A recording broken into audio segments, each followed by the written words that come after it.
Good morning, everyone, and welcome to the DeKalb County Probate Court's Mental Health Symposium 2022.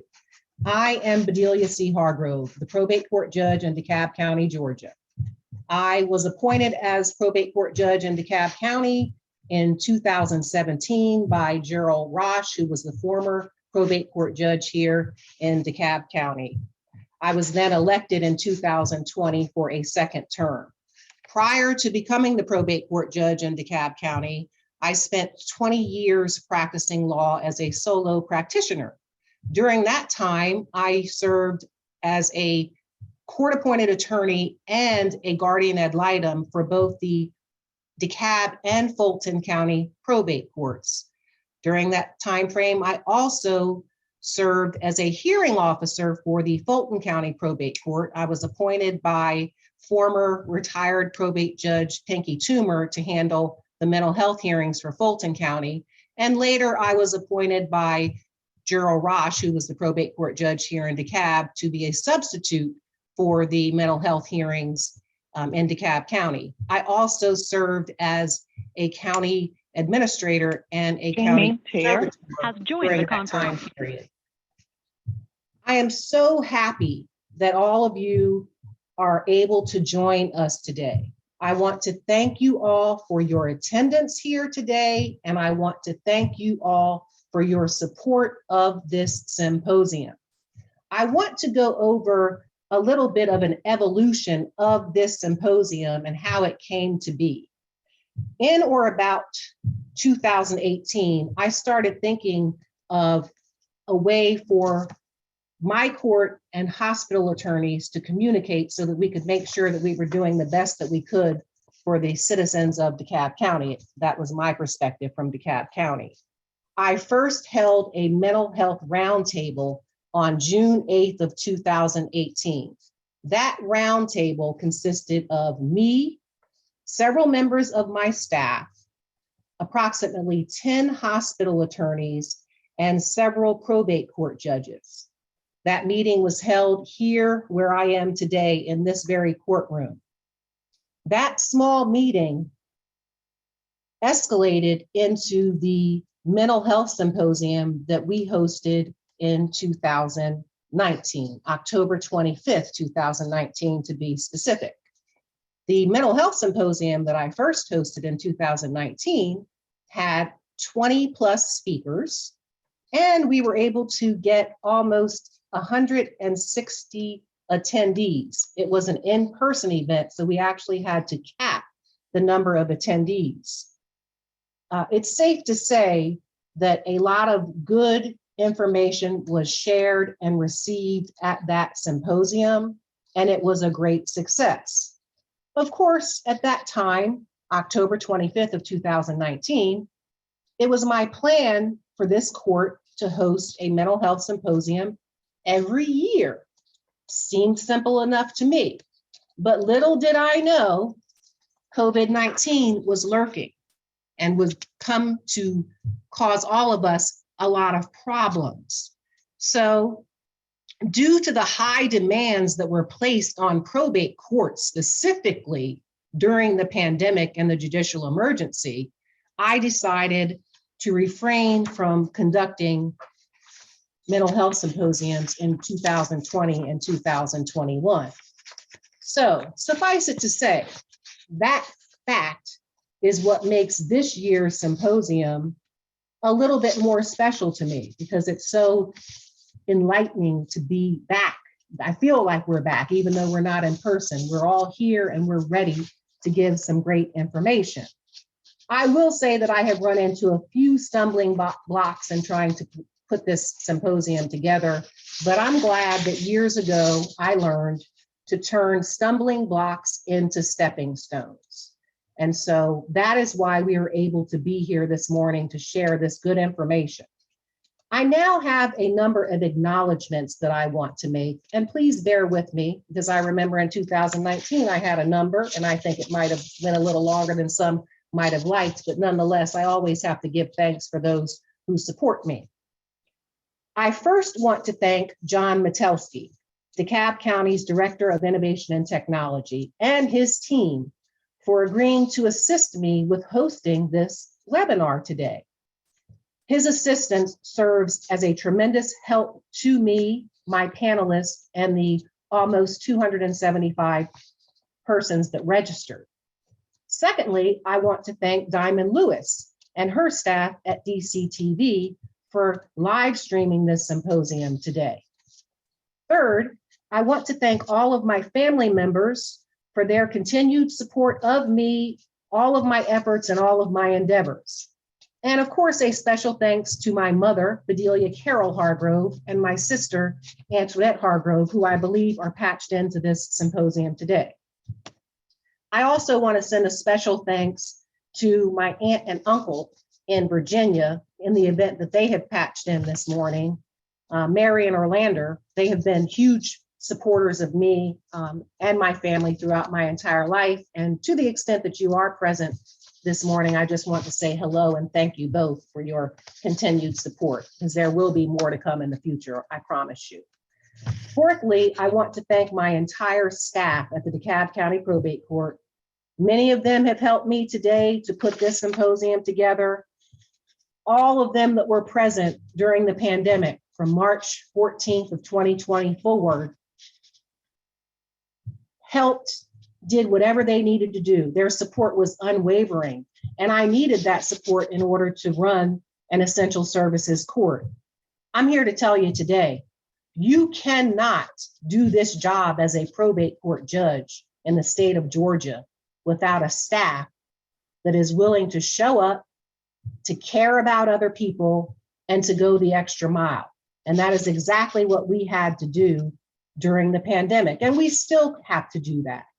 I specifically want to thank Caroline Freeman, who is my current chief clerk and hearing officer, for her support of this symposium, as well as her support of this court during the pandemic. She heard a lot of cases for me in the adult guardianship arena and some cases in the mental health arena, and I greatly appreciate her support. She will actually be assisting me today in the question and answer portions of this symposium. Fifth, I want to thank all of my panelists who are present today. Trust me, it is not possible for anyone to host a mental health symposium of this caliber without the participation and support of the attorneys, judges, and mental health professionals that I have assembled. They're the people that have all of the information and knowledge because they're the people who have the experience. Sixth, I want to thank all of the attorneys who are present here today who serve as court-appointed attorneys and or guardian ad litems for the DeKalb County Probate Court. Having previously served in those capacities, I understand better than anyone the importance of the work that you do. Your work is invaluable to our courts. It helps our courts to run more efficiently. And I ask that you please keep up the good work because we need it as probate courts. Seventh, I want to thank the judges and hospital attorneys who were present in my court on June 8, 2018, and all who were present on October 25th, 2019 at my first mental health symposium. I cannot underestimate the value of your support. Eighth, and finally, I want to give an extra special thanks to all of the probate court judges across the state of Georgia. They were required to remain open to provide in-person essential services to the citizens of their respective counties throughout the entire pandemic. While others were packing up and finding the best room or place in their homes to conduct their judicial affairs, we had to remain on the front lines. If it wasn't an emergency guardianship, it was an order to apprehend. If it wasn't an order to apprehend, it was a permanent guardianship with emergency ramifications. If it wasn't that, it was an involuntary commitment petition that needed to be heard. And if not that, it was an estate matter that had emergency ramifications attached to it. If it was not that, it was a marriage license. And if it was not a marriage license, it was a weapons carry license. And then another weapons carry license, and then another. It was not, if it was not those things, we also had to do our quote unquote routine duties, such as administering oaths to our elected officials. So probate court judges certainly did not have an opportunity to take any type of a break during the pandemic. At this time, I would like to just note that I am dedicating this mental health symposium this year to 4 people. 3 of those people are my probate court judge colleagues who lost their lives to COVID-19 during the pandemic. Those probate court judges are Dougherty County Probate Judge Nancy Stevenson, who passed away on April 1st of 2020. Chattooga County Probate Judge John Payne, who passed away on August 18th, 2020. And Brantley County Probate Judge Karen Batten, who passed away on October 19th of 2020. It truly can be said that these 3 probate court judges were committed to serving the citizens of their respective counties. I am also dedicating this symposium to Mary L. Jones, one of my clerks who lost her life to COVID-19 on April 9th of 2020. Miss Mary was the mother of this court. Me and my staff continue to miss her, and she will always be remembered. At this time, I'm going to remind Samantha Johnson, Judge Kelly Walk, Mercedes Morrell, Amanda Matthews, and Renee Dreyfus to turn on your audio and video and get ready for your panel. While you're doing that, I am going to go over a few housekeeping rules for today. Number 1, 3 CLE hours will be submitted for all attorney attendees. If you wish to obtain other types of continuing education hours, you can submit your proof of your registration and attendance here today to those respective agencies. Number 2, I am going to do my best as the moderator or as the chair of this to make sure that we stay on time. We have a few key changes to the program that I want you to be aware of. Rather than taking a break at 9:45 a.m., my colleague, Sarah Harris, probate court judge in Bibb County, is going to give us an update on the mental health legislation. You won't want to miss that.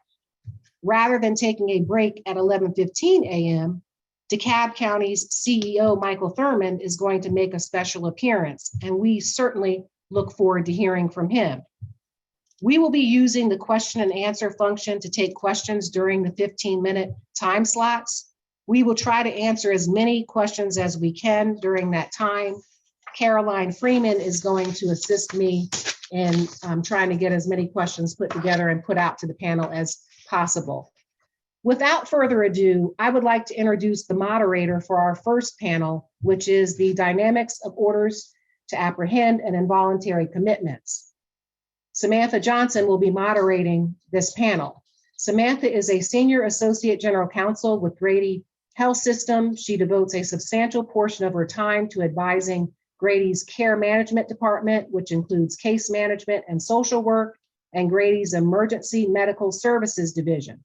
Samantha handles all of the guardianship proceedings for Grady and regularly files guardianships on behalf of Grady's patients. She received her law degree from the Georgia State University College of Law in 2003 and her Master of Business Administration and Master of Health Administration from the Georgia State J. Mac Robinson College of Business in 2014. Good morning, Attorney Samantha Johnson, and take it away. Good morning, Judge Hargrove, and good morning to all of our participants today. I'm very excited that you guys are here starting your morning off with us and our panel on the dynamics of order to apprehend and involuntary commitments. And I really like this word dynamics because the process of how patients move in and out of mental health care is always changing. So we're going to spend some time this morning talking about how patients access or are brought into treatment, what it means to be mentally ill and how a patient meets or doesn't meet statutory definitions, our applicable timelines, how we treat patients with potentially forced medications and hospitalization. And finally, we're going to wrap it up discussing whether guardianship solves all of your access problems for patients. And that will be a perfect lead into our panel at 10 a.m. So I'll be moderating this morning, and Caroline and I will be monitoring the chat for questions. And after we're done, we'll have about 15 minutes of Q&A, and we hope to give you a lot to think about. So it's my honor to share the panel today with my colleagues, and I'm going to briefly introduce them to you. First, Renee Dreyfus is a licensed clinical social worker and the Chief Clinical Officer of the DeKalb Community Service Board. She has over 30 years experience working with public behavioral health organizations and focuses on the underserved communities. She has also served as a NAMI DeKalb board member for the last 6 years. Mercedes Morel has been in private practice since 1991, and her practice is dedicated to all facets of probate court work, but she certainly has an emphasis on mental health. She has served as the hearing officer for the DeKalb County Probate Court and hears commitment hearings at all of the various DeKalb hospitals and the Community Crisis Board. She's also represented patients in mental health hearings, as well as a mental health hospital. Interestingly, before she became a lawyer, she has a bachelor's of in civil engineering from Vanderbilt. Yay, that's also my college, and an MBA from Houston Baptist, and has her JD from Stanford. So she was a practicing engineer in Houston for 7 years before becoming an attorney. Amanda Matthews is a partner at Knoll and Miller in downtown Atlanta and handles a wide variety of civil litigation. She works in the firm's healthcare practice group and represents several medical and psychiatric facilities in Georgia in a variety of proceedings, including mental health, negligence, and malpractice. She also counsels physicians from a variety of medical specialties and represents private practice and medical groups. And finally, last but not least, Judge Welk is the probate court judge in DeKalb County since 2009. She wants me to be sure that I say she is a mom, a wife, and especially a dog mom. And this mental health stuff is really important. She hopes to be a positive force for good in the universe by doing her best in this job as a probate court judge. And we know that she does and serves the citizens of DeKalb County well.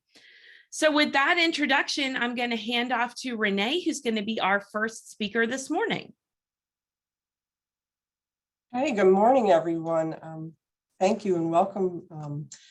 We are starting off this morning. I want to give some scenarios of some potential folks that are seeking services or maybe not seeking services, or how folks may end up coming into probate court. And you know, there's a lot of different avenues how people end up getting into treatment, and some of the more complicated ones are the ones where individuals don't necessarily want help or don't know how to get help. And so I'm going to give you a few scenarios that kind of set the stage for our discussion this morning. The first one I'm going to talk about is a homeless individual. We tend to find homeless individuals that might commit some type of a supposed crime, who end up in either a legal situation or in treatment. And so this first scenario, we're going to talk about Tom. He's a 37-year-old male. He's been diagnosed with schizophrenia, but has a history of not staying on medication because he thinks it's poisoning his body. His behavior tends to be erratic. He's been evicted from apartments because of his behavior. He is not able to stay with his family any longer because he's been aggressive towards them in the past. He's been homeless for a few years and has been living in the woods. He panhandles to find food. He's been seen urinating in public and wandering around the neighborhood near the camp in the woods where he stays at. The neighborhood has been getting more concerned about his behavior, and they've been calling the police. They tell the police that they're fearful of him because he comes into their yard. He doesn't look right, and sometimes urinates in their yard. So they're, seeking help for this individual.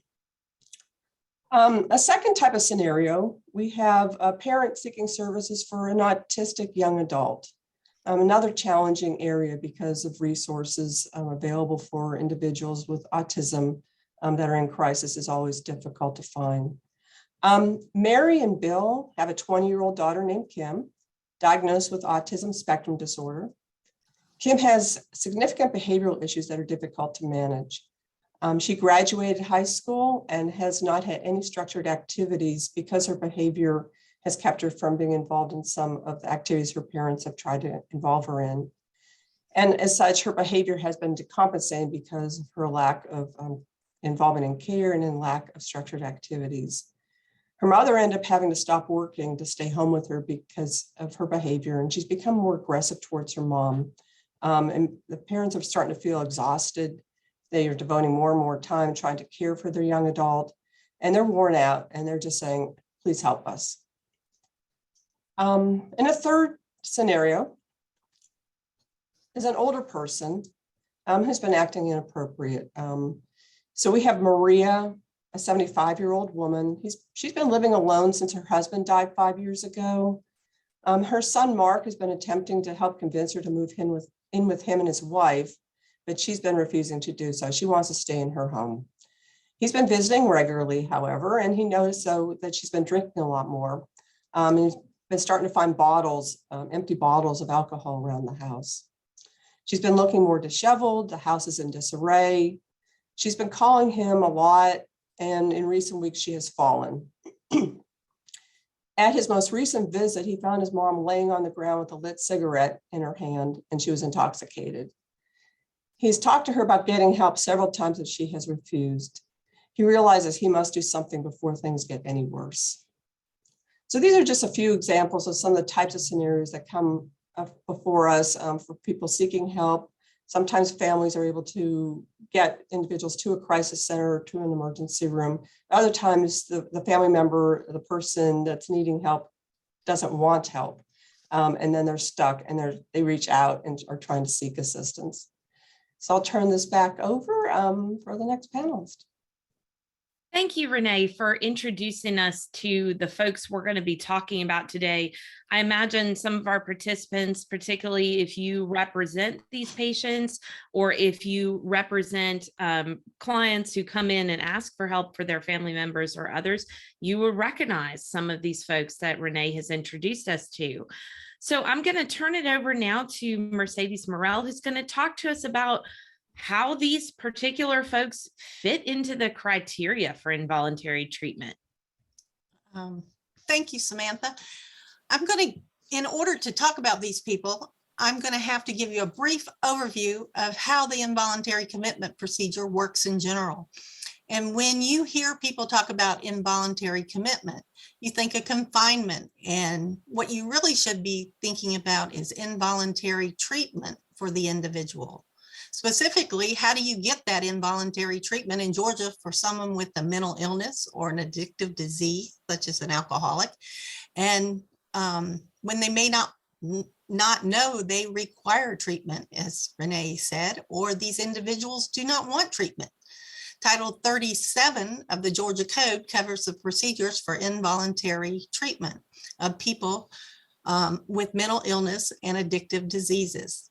Only persons with diagnosed mental illness or addictive diseases can be involuntarily committed for treatment in Georgia. And the procedures in Title 37 for these two different groups of people are so similar. I'm only going to talk about ones diagnosed with mental illness as I talk about the procedure. But the same, just so you know, the same procedures are available for persons with addictive diseases such as alcoholism or different drugs or substance abuses. So one of the basic definitions you need to hear about is a mental illness. What is a mental illness? A mental illness is a disorder of your thought or mood which will significantly impair your judgment, your behavior, or capacity to recognize reality, or the ability to cope with the ordinary demands of life. And when you speak about a mental illness, it doesn't include people who have traumatic brain injury or mental disorders based solely on organic origins like dementia or Alzheimer's. When we think of mental illness, we think of people usually diagnosed with, you'll hear terms like schizophrenia, schizoaffective disorder, bipolar, depression, personality disorders, or catatonia. So you still want to know, how do you get someone with a mental illness into a hospital for involuntary treatment? And I like to think of it like maybe some other people think of it as a procedure that's kind of a 3-step procedure. Step 1 involves an examination of the person. Step 2, an evaluation of the person. And step 3 is treatment ordered after an involuntary commitment hearing. Hospitals and facilities throughout the state are designated as different types of hospitals to accommodate the examination, evaluation, and treatment of patients. And a treatment can be ultimately had in either an appropriate inpatient or outpatient facility. So in step 1, there are generally 3 recognized ways to get the examination started that's required for the involuntary treatment process. And what you sometimes hear is a mental health professional might execute what's called a 1013. And in Form 1013, a mental health professional will certify that they have seen a person in the last 48 hours, and in their professional opinion, the person's mentally ill, requiring involuntary treatment. And this 1014 would typically be, if they're not there, this 1014 would typically be delivered to a sheriff who within the next 72 hours would go out and make a diligent effort to find that person and take them to the appropriate emergency receiving facility for evaluation. Another way to get started is to go to the probate court and get an order to apprehend. People refer to that as an OTA. And an OTA is issued by the court upon an affidavit of 2 individuals who have seen this person within the last 48 hours, and they believe they have a mental illness and require involuntary treatment. The OTA commands the sheriff to, after it's filled out, commands the sheriff to go and find the person, take them into custody, and deliver them to an appropriate emergency receiving facility for an examination. Now, the third way you might get this whole process started toward becoming receiving involuntary treatment is when a police officer comes upon a person who is committing a crime, and the officer has probable cause to believe the person is mentally ill and requires involuntary treatment. Now, an officer doesn't need to arrest that person or file charges against him. He can just write up the events that caused him to think he needed to bring him in on a 1013. So if you go with any one of those steps, sub-steps of step 1, you're kind of often running on your way to involuntary commitment of an individual. So when they are admitted to an emergency receiving facility and the patient is getting their first examination, the patient is typically given such emergency treatment as indicated by good medical practice. And the code states is when that person comes in, the patient must be discharged within 48 hours unless the examining physician concludes there's a reason to believe the patient is mentally ill and requires the involuntary treatment. And if so, the physician would execute what's known as a Form 1014, which it sounds like we have more form numbers. And Form 1014, Jennifer Francis, Georgia Department of Human Services, has joined the conference. yes, in step 1, but it's actually the beginning of step 2, the evaluation phase. So within 24 hours of signing a 1014, a patient would be transferred or transported to an appropriate evaluating facility in the state where a patient could be evaluated. Now, the patient who, when you think he's either transferred or transported, it doesn't necessarily mean that he's going to go anywhere, because the designation, some hospitals are evaluating facilities and examination facilities and treatment, and they may stay right at the same place. So if you have your 1014 and a person is actually transferred or brought to a facility for evaluation under the 1014, the person must be within 5 business days. Something has to be done with them at the end of 5 business days.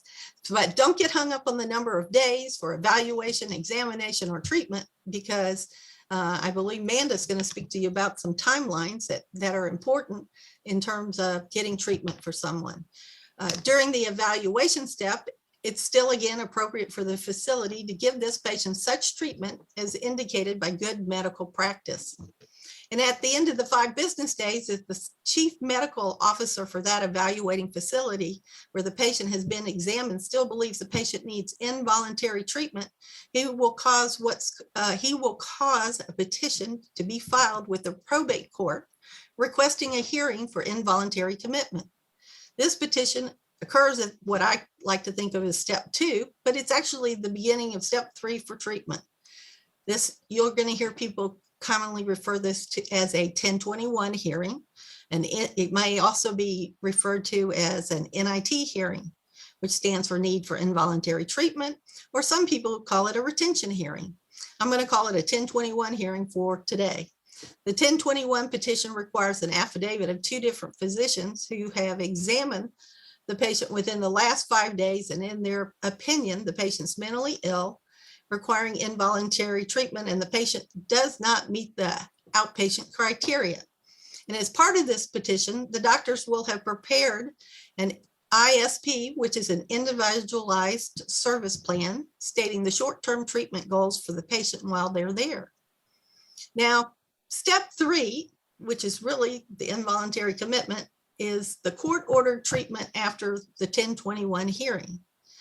Now, in each of these steps, I've talked the examination, the evaluation, and the treatment, you hear decisions being made by mental health care professionals regarding involuntary inpatient treatment of the mentally ill. And much goes into these decisions medically, but the legal criteria for determining whether they need to be involuntarily committed for treatment requires first and foremost, they have to have a diagnosis of being mentally ill. And then in substance addiction, they would have a diagnosis for that. The patient, again, you think of, they have to have some type of a thought or a mood disorder. And during the hearing, there's usually testimony as to how that will significantly impair their judgment, behavior, or capacity to recognize reality or cope with the ordinary demands of life.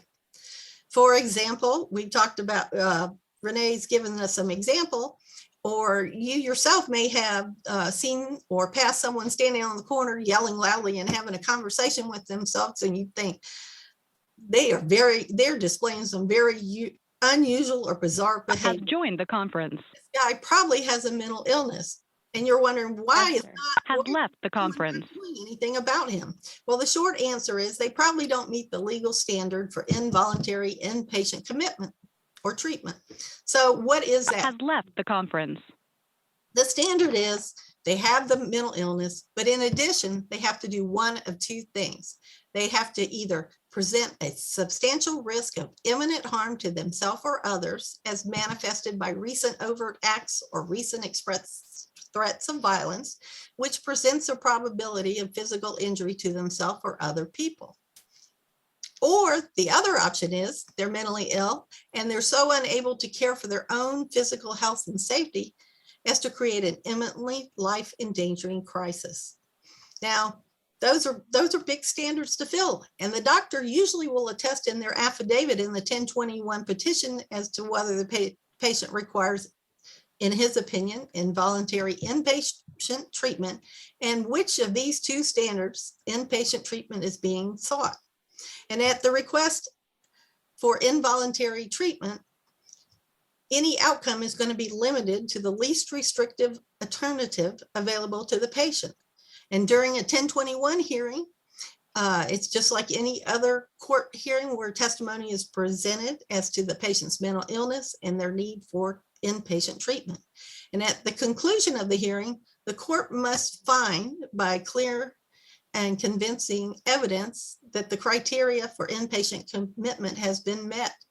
And if the court does, they can order up to 6 months of inpatient treatment at the hospital, subject to the chief medical officer's ability to discharge that patient earlier if the patient no longer meets the criteria for inpatient treatment. The court can also, when appropriate, mandate up to 1 year of court-ordered outpatient treatment from the date of the hearing. And the interesting thing, the patient is always entitled to a full and fair hearing on a 1021 petition. and it has to occur within 7 to 12 days after the petition is filed. And the burden is always on the hospital. And for the hearing, the probate court will appoint an attorney for the patient if they don't have one of their own. And the code requires a guardian ad litem be appointed by the court for notice purposes when no representative can be located for the patient. These types of guardian ad litems are different than the kind of guardians that you may be here talked about later in this program that are appointed by the probate court for individuals who cannot make significant responsible decisions about themselves. And I think Judge Walk and others may speak on the interaction between guardians in the context of individuals with mental illness. So if I haven't put you to sleep or totally confused you by now, I'm going to tell you some ways that if you are thinking about Tom, our homeless man, the police officer has the ability to, when he sees him urinating or trespassing on someone's property or frightening someone, and he says, gosh, you know, this guy may be mentally ill and requires some kind of treatment, he has the ability to take him to the the designated emergency receiving facility in his county or the next county. Often the police officer, when he's making that decision, he will call and check and see if there's a bed available. If there's not a bed readily available and he's running out of time because he has to go on to his next call, the officer has to make a choice. Do I arrest Tom for what he's doing, or do I just send him on his way? If he arrests him, then he'll end up in one of our jails in the metro area, and he may or may not, depending on how mentally ill and how sick he is, get appropriate treatment as quick as if he have been taken into an emergency receiving facility. And we may hear something in today about whether that part of the law is changing or not. I think he, you know, that's a appropriate example of someone where the officer has a chance to help someone with a mental illness. In our second, I'll jump to our third scenario where we have a 75-year-old woman, Maria. Her family has the ability to get a physician to start a 1013 on her and get her in a hospital for treatment, or they could go to the probate court and seek an order to apprehend and have her son Mark and his wife could tell the court what was going on and get an order to apprehend to have her taken in for treatment. Or they may find that they need to have a guardianship established for her, so that if they had to call the EMS out to her house, she couldn't refuse any treatment because she says, I don't want to go with you, I'm fine.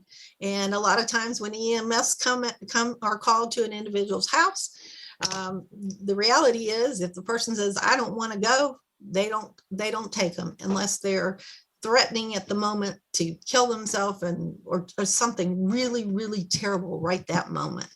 So a guardianship may be appropriate. And I think one of our panels may talk about guardianship today in that context. The other thing is, if she were to have broken her leg and said, I'm going to in acquiesce and say, yeah, I guess I need to go to the hospital because I broke my leg, or she burned herself severely from her cigarette she was holding, and she got into the hospital for treatment of that, the family could talk to the physician and say, hey, maybe you might need to see if you need to get a 1013 started on my mom and get us some help. I skipped over the second category with the autistic child, Kim, because that's a very complicated subject, because a lot of times an autistic individual that's an adult falls kind of in between if they have behavioral issues or have been diagnosed with something like explosive disorder or have some kind of violent activities. They may find themselves in having gone through the procedure, be in a mental health institute, and someone is diagnosing them with mental health issues, but that may not be the most appropriate place for someone who has that either is autistic and doesn't know how to explain themselves, or doesn't know how to deal in a situation where there's lots of noise and chaos in a mental health ward. So I would suggest that that person would benefit mostly if they're, in my opinion, if their parents were able to seek guardianship, so they would be able to advocate for that person if they find themselves in that position of ending up in a mental health hospital, or seek also Title 37, which is not, I'm not going to speak too much on this because it's not my expertise, because I'm not a medical professional. Title 37 also talks about people with developmental disabilities and the care and treatment that they can get. So I'm going to save any questions for anybody else that may have for anyone that may have questions till the Q&A people. And at this point, I'm going to turn it back to Samantha or the next panelist. Thank you, Mercedes. Appreciate that. There's so many definitions that we have to go over. I mean, this is a complicated system. I'm going to hand it over to Amanda now, who's going to tell us a little bit about the timelines that apply, and also to discuss what happens when a patient potentially needs forced medications or forced hospitalization. So Amanda, take it away. Thanks, Samantha. I do have the privilege today of going over some of the very technical aspects of the statutes. Of course, these proceedings we're all discussing today are very heavily statutorily regulated. And for that reason, I've actually prepared some slides. I'm going to go ahead and show those in an attempt to try to make it clear what timelines we're discussing. Fortunately, we've already had a very good overview of all of these timelines, so some of this may be review. I'm going to move relatively quickly over some of this, but if anyone has questions or would like to see any of the information in more detail afterward, that's certainly something that we can accommodate. So with that, I'm going to change the screen here to some slides. And you'll note on my screen here that I'm about to discuss some of the timelines involved with the involuntary commitments and orders to apprehend that we've already been discussing today. And there's my information. I can certainly pass that along at the end of the presentation as well if anyone has questions about any of the specifics we're going to discuss next. Procedures to take custody of an involuntary patient, we've already discussed today, involve a Form 1013, which would be a physician's certificate. It's completed by a physician within 48 hours of observing that patient. These timelines are very important. So a physician's certificate completed 72 hours after observation, for example, would not be a proper certificate. Similarly, once that certificate is issued, a peace officer then only has 72 hours to take the patient into custody and deliver them. So the timelines are very important. And that's the reason why most of these speak in terms of hours as opposed to days. So that the physician's certificate often goes hand in hand with an order to apprehend, which we've already heard a good bit of discussion about. But an appropriate order will allow for the apprehension of a patient wherever they may be found. So if they are a resident of one county but are found in another, this statute takes that into consideration. This order to apprehend orders the peace officer to take the patient into custody and to deliver them to an emergency receiving facility for examination. And that's important because oftentimes in some of the scenarios we've already discussed today, we may have family members who are very concerned about their loved ones, for example, and they can be quite distraught if the patient is brought in and examined and released. It's important to remember that this order is for examination. It's not necessarily for treatment. The order must be based on either the physician's certificate that we just mentioned. And again, the timeline is important because that Form 1013 must have been completed within the past 7 days for it to be valid. If the order is not going to be based on a physician's certificate, it needs to be based on the affidavits of at least 2 people who attest that they've seen the patient within the preceding 48 hours, and based on their observations, this patient is mentally ill or in need of involuntary treatment. And again, this scenario happens regularly when you have family members who are concerned about someone and they approach the court seeking help. So again, that affidavit also must attest to things that have been seen within the last 48 hours. And that court order expires 7 days after issuance. So again, all of these timelines can severely restrict what can or cannot be accomplished. The peace officer as well can also take custody of a patient. In some of the scenarios that have been described earlier, the example that Renee gave earlier and that Mercedes spoke about of the gentleman who's urinating in his neighbor's yards, for example. So if the person's committing a penal offense and there's probable cause to believe the person is mentally ill or an addict, a drug dependent, drug abuser, etc. So there are several different avenues by which custody can be taken of an involuntary patient. And note also, it's already been mentioned, the peace officer need not formally tender charges against the individual, but even they will write a written report. So you'll have a 1013 from a peace officer in those sorts of situations.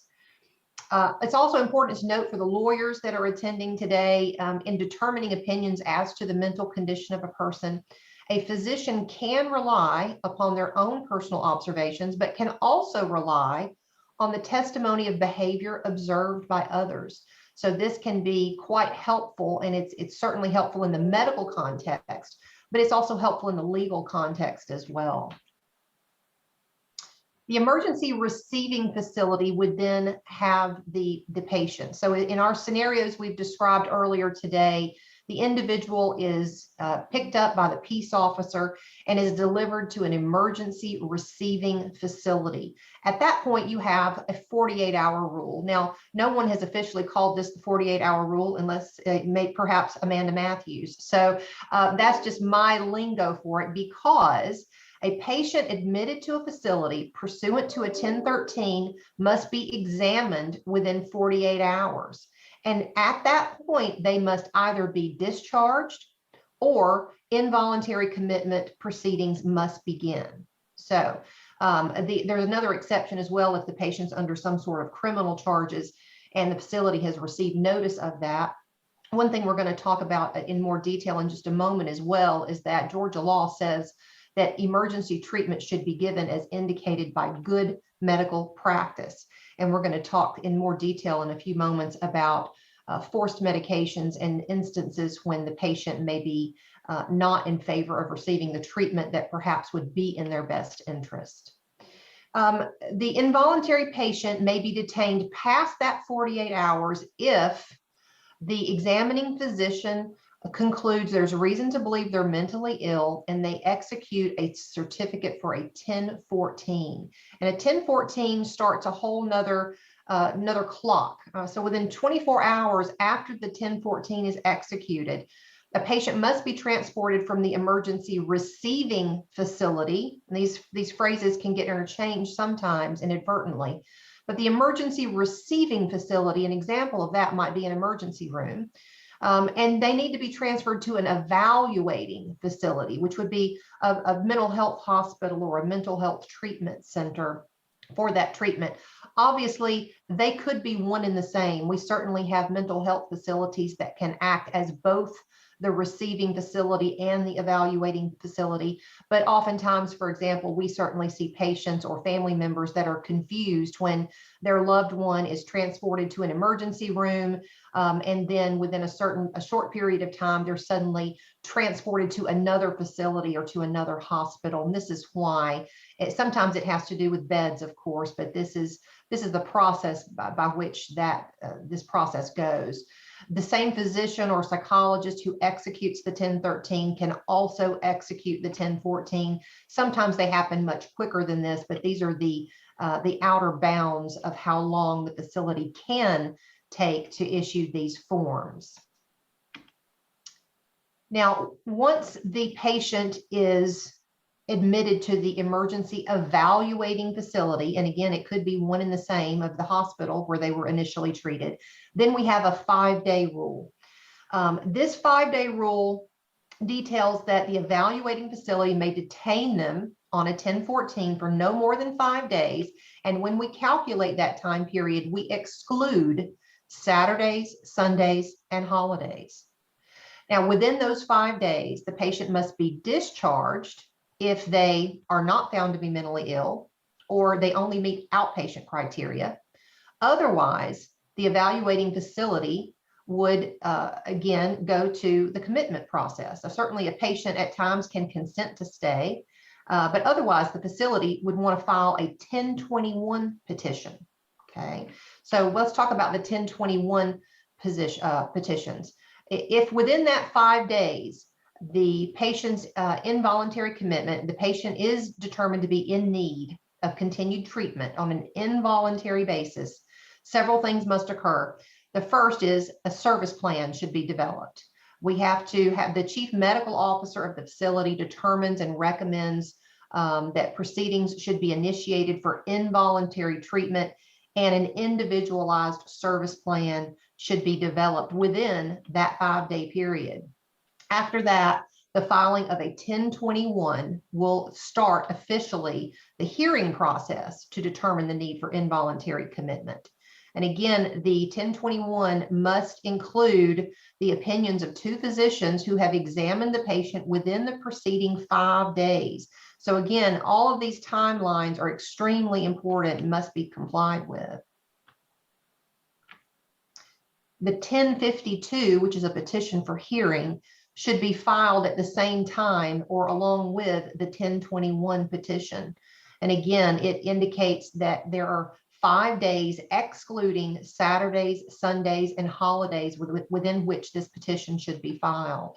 And the filing of this petition is what authorizes a facility to detain a patient beyond that original 5-day evaluation period, pending the completion of a hearing. And the hearing also is within a specific time frame, because the notice of hearing, which is the Form 1022, is what will note that the full and fair hearing will be conducted between 7 and 12 days after the 1021 and the 1052 are filed. But note, there are no exclusions for weekends or holidays mentioned in the statute. So this is a different type of calculation. Some key factors are that the patient will be provided counsel. The patient will have the right to confront and cross-examine witnesses, the right to subpoena witnesses. Note that the rules of evidence will apply. The burden of proof is on the party seeking treatment. And at the patient's request, the public may be excluded. So again, we see situations often where family members want to be involved, and yet unless they are appearing as a witness, a testifying witness in the hearing, the patient may request that they be excluded. The patient may also waive his right to be present at the hearing if they elect to do so. And once at the hearing, now that we're at that step of the process, the court will need to determine whether the patient is mentally ill as the first step in the process, but also must find one of 2 other scenarios, either that the patient is a substantial risk of imminent harm to themselves or others, and that is typically a situation where you have threats of homicide or suicide. Or there is another scenario where the court may determine the patient is mentally ill and they are so unable to care for their own physical health and safety as to create an imminently life-endangering crisis. Now that's a mouthful, but those are the standards. And as if you are here for the hospital or you're representing the physician that is seeking the involuntary treatment, you must prove these elements to meet your statutory burden. So the period that you may request may not exceed 6 months. And of course, it is subject to the patient being discharged sooner. If continued hospitalization is necessary, then the chief medical officer should apply for an order authorizing the continued hospitalization. But there are some practical implications of that, which make that process somewhat difficult at times. And we'll mention that briefly in just a moment as well. Some illustrative case law that may be helpful or important to legal practitioners who are handling these types of matters. Note that the statute we recently referenced noted that you must prove the patient is mentally ill and a substantial risk of imminent harm. And the word imminent is noted in both of the other two subsets of the burden here, a substantial risk of imminent harm and an imminently life-endangering crisis. So oftentimes that becomes a real issue at involuntary commitment hearings, where you may have you may have family members testifying, and we need to limit their testimony to acts of, recent acts of behavior and threats and so forth. But there is some illustrative case law that might be helpful in these situations. For example, in the case cited here, the patient's threat to put a family member in a body bag qualified as a recent expressed threat of violence, even though that incident had occurred several months before the hearing, because that patient had been limited in their activities due to the hospitalization. And essentially, the testimony was given that their condition had not substantially changed or improved from the time of admission. And therefore, despite the fact that the incident had occurred months before, it was still found to be supportive of the petition to argue that there was an imminent threat involved in this case. Another case that might be helpful if you're working in this type of practice is that a case where a mentally ill person was so unable to care for their own health and safety. The testimony that was given at this particular hearing indicated that the patient tended to not take their medication when they were outside the facility. We see that a lot in these proceedings. The testimony also indicated that all of the basic symptoms of this patient's schizophrenia would flare up in that instance, that he would not be able to function in a less restrictive environment. And there were also no financial resources to assist this person. And so this is almost an outline of elements to be proven at an involuntary commitment hearing for someone like this, where really the issue is that the patient's refusing medication. And perhaps if they would take that medication, it might make all of these issues so much more manageable that this hearing might not even be necessary. So this is one way to look at the different elements to be proven if that's a fact pattern that you're dealing with. Now, I mentioned earlier, what do we do if more time is needed? Certainly there is a process in the statute where the chief medical officer may seek authorization for continued treatment, but this must be done 60 days prior to the expiration of the involuntary treatment period. So that begs the question, what do you do if either the treatment period was never 60 days to begin with, or certainly you have much less than 60 days before that period is expired? So if more time is needed, there are some options to take. There's not a one size fits all or a perfect fit for that scenario. Certainly you must discharge the patient when required, but you can immediately restart the 1013 process again if that is what the situation calls for. Note that physically walking the patient outside and back in is not necessarily, I think sometimes it's been referred to as, walking them out the back and in the front. Physically, that's not actually required. You can administratively go through that process. You can take them off the unit and take them back to admissions, for example, and that sort of thing. But another option I would encourage you to consider is to contact the court for guidance. Certainly, if you have previously gone through this process and the court has already issued an order for retention of this patient, contacting the court and indicating that there's an issue, I don't think anyone would argue that that's not a good step to take. And so getting the opinion and the guidance of the court is always a good way to proceed with this sort of process. At a minimum, it gives the court a heads up that there's an issue here. And so that's always something to consider. Lastly, and I'm going to quickly wrap up, but I know we have some other panelists that want to speak here, but forced medications is also a big issue that comes up a lot in these types of settings. And we ask the question, what do statutes say about forced medications? Well, on its face, Georgia law says it's the policy of this state to recognize the personal physical integrity of all patients and to protect within reason the right of every individual to refuse medication.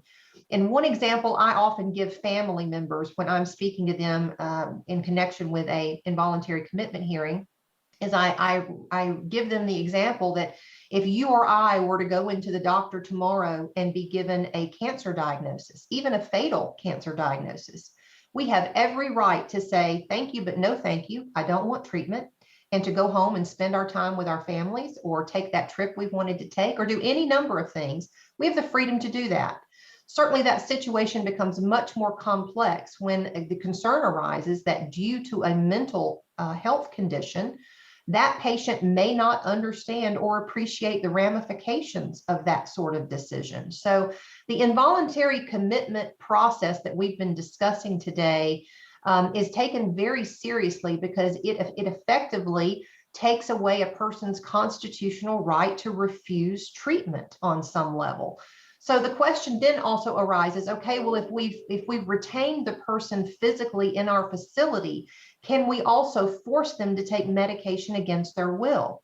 So the statute does give what I would call a loophole in this instance. And it says, of course, we protect the right of individuals to refuse medications, except in cases where a physician determines the refusal would be unsafe to the patient or others. And that a concurring opinion from a second physician must be obtained before medication can be continued without a patient's consent. So certainly then if the patient objects to that, they have the ability to also seek a protective order. And I would also recommend that the patients, there be a record made of this determination and entered into the medical record. And also note that the statute says that those who act in good faith within the provisions of this chapter shall be immune from civil or criminal liability. So we certainly see litigation filed, for example, after the fact with individuals arguing, assault, battery, all those sorts of things. So this is a good statute to use in that instance. So here's an example of a case that specifically cites to this element of the statute. Here, the hospital staff properly executed a certification that the arrestee appeared mentally ill and unable to make rational decisions so as to support a determination that they impliedly consented to medical treatment at the hospital. And that's one example. Here is another, specifically a mental health scenario where there was a determination made that the patient was, quote, unsafe. Now, Georgia statutes, as far as I can find, does not define this word unsafe, but the hospital or the facility using this practice had a policy definition that the word unsafe was defined as a mental state or pattern of behavior which assigns significant risk for actions injurious to self or others. And also note that the court agreed that due process did not require that this decision be made by a court. This was a decision being made by the physicians at this facility. Two doctors had come together and made a record that based on both of their examinations, this patient was unsafe without being treated by medications, and therefore it was administered. Now, despite all of this, I think there's no very bright line rule on this. And so what happens is that facilities handle this issue very differently. So there are some facilities that have what might be called standing orders, where it is routine practice for individuals who come in with mental health diagnoses that they have standing orders in place to treat those individuals, even with medications, despite their objections.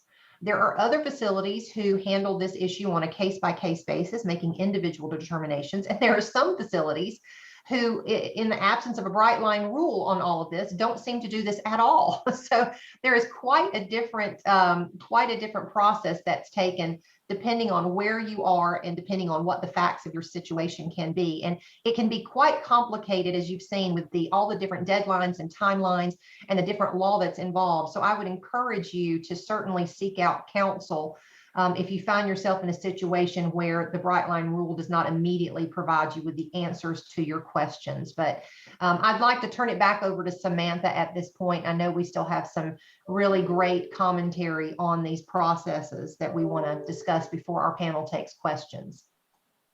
All right. Thank you, Amanda. I'm going to hand this off now to Judge Welk, who's going to tell us whether or not guardianship solves all of the problems we've been discussing. So Judge Welk, take it away. And I know that we have a number of questions. First of all, Amanda, everybody's saying that they want a copy of your presentation and slides. So that might be helpful for me for, wallpaper. So thanks for that. As a follow-up, you mentioned the Olmstead decision in the Northern District and the holding in that for a number of things. To update that, it did go on to the Supreme Court. And anybody who is working for the hospitals, I would like you to reference Olmstead, the LC, which was heard by and decided by the Supreme Court in 1999. And only because I think that this is such a cool cast of characters. The opinion was written by Justice Ginsburg. There were two consent let me make sure I have this right. There was a concurrence in part by Justice Stevens. This is all very timely. And concurrence by Justice Kennedy and Breyer, separate. And then there was a dissent in that by Justice Thomas and Scalia. So it just sort of plays out how mental health and the Supreme Court and sort of the roles that everybody plays. But one of the things that we hear a lot is the hospital told me, or the doctor told me to come here and get a guardianship so that I can make him take his meds. Olmstead says you can't. Hard stop. Don't tell people to come to us to get a guardianship so that they can tell you that it's okay to involuntarily medicate their grandma or their kid. So just know that that is sort of the landmark decision that came out of Georgia, that when you hear on NPR that there is ongoing litigation between the DOJ and the state of Georgia related to mental health, this is said case. So prepare yourself and know that information. We are hearing increasingly from the hospitals or from people telling us that the hospitals are telling them to come here and get a guardianship so that they can involuntarily commit, so that they can involuntarily medicate. You cannot do that.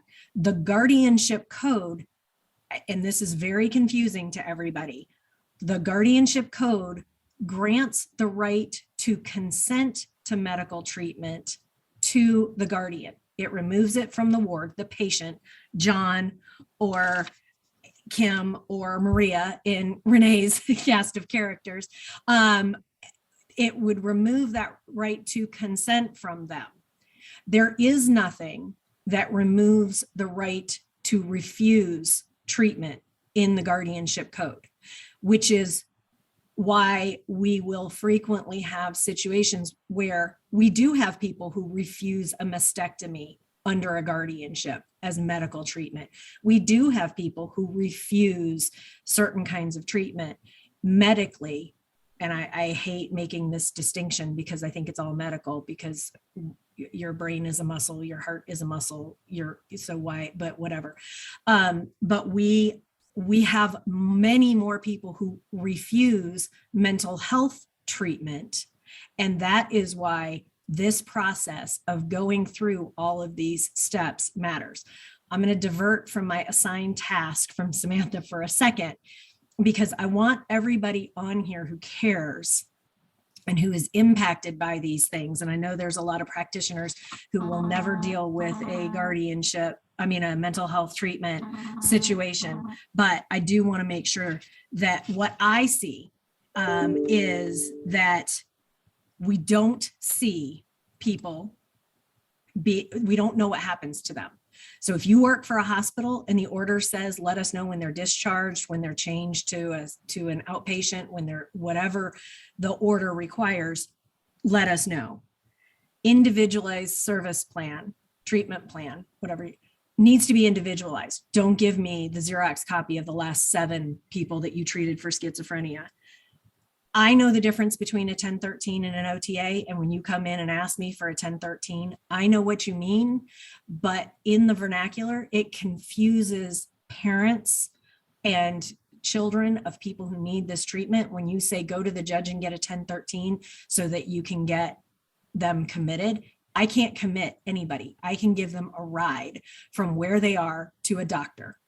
And that ride tends to be with someone with a gun, and that's disconcerting. And so make sure that they don't think that I am writing a commitment order. In an order to apprehend, the code says that you have observed the behavior in the past 48 hours. This code was written in like 1704, whatever it was written in, because nobody wants to update it. Nobody observed anything other than seeing people 30, 40 years ago.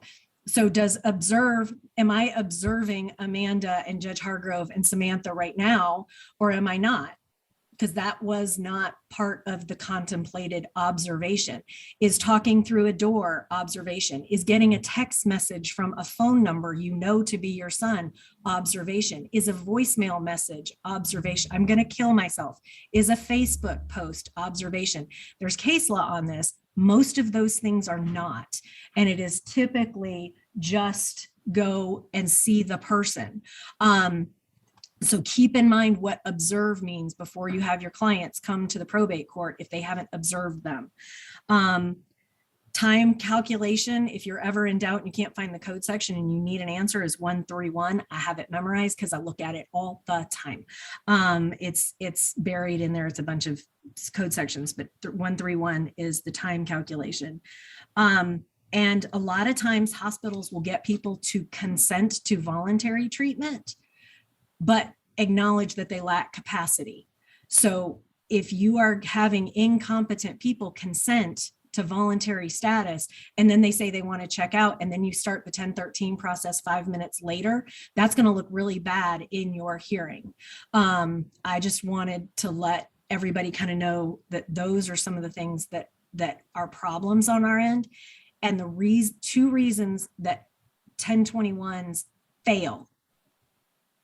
One, they don't have their lawyer at the hearing, and the hospital doesn't know that they can't have the chief medical examiner or chief medical officer represent the hospital.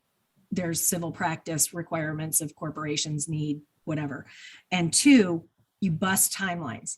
It's not, if it's convenient to transfer them, if it's convenient to get a doctor in there in 48 hours, it's these timelines are these timelines. If you fail in the lead up to the 1021 hearing, or the 1052 hearing, the 1021 petition, we're having an issue with the refrigerator over there. But I just want everybody to know that those timelines are not suggestions. They're not dotted lines. They're not stop signs with white around the edges. They are actual like rules. And if you have failed the patient, the court cannot get you justice to the exclusion of their civil rights. And that's not really what we were going to talk about, but I'll leave some of the interplay to the guardianship folks later in the day. And if anybody wants any of the information that I was going to give, I'm happy to do that. But I hit on the highlights that guardianship doesn't give you those rights, doesn't take away the rights to consent, and those sort of hit in this. So Samantha. Okay, thank you, Judge. Well, that's very helpful because so many times, I mean, at least I know I get questions from my physicians. Well, can't we just get somebody a guardian and do whatever we want to do? And I say, no, that's not how it works. So we have a couple of questions from the audience and hope that you guys will put in some more. Let me start with this one from Tamara Wilson.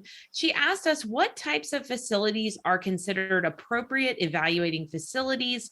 Does it have to be a mental health hospital, or are third-party private facilities that specialize in this area, do they constitute an adequate facility? And Judge Welk, I'm going to turn this over to you because you had given us a little bit of an answer on the chat.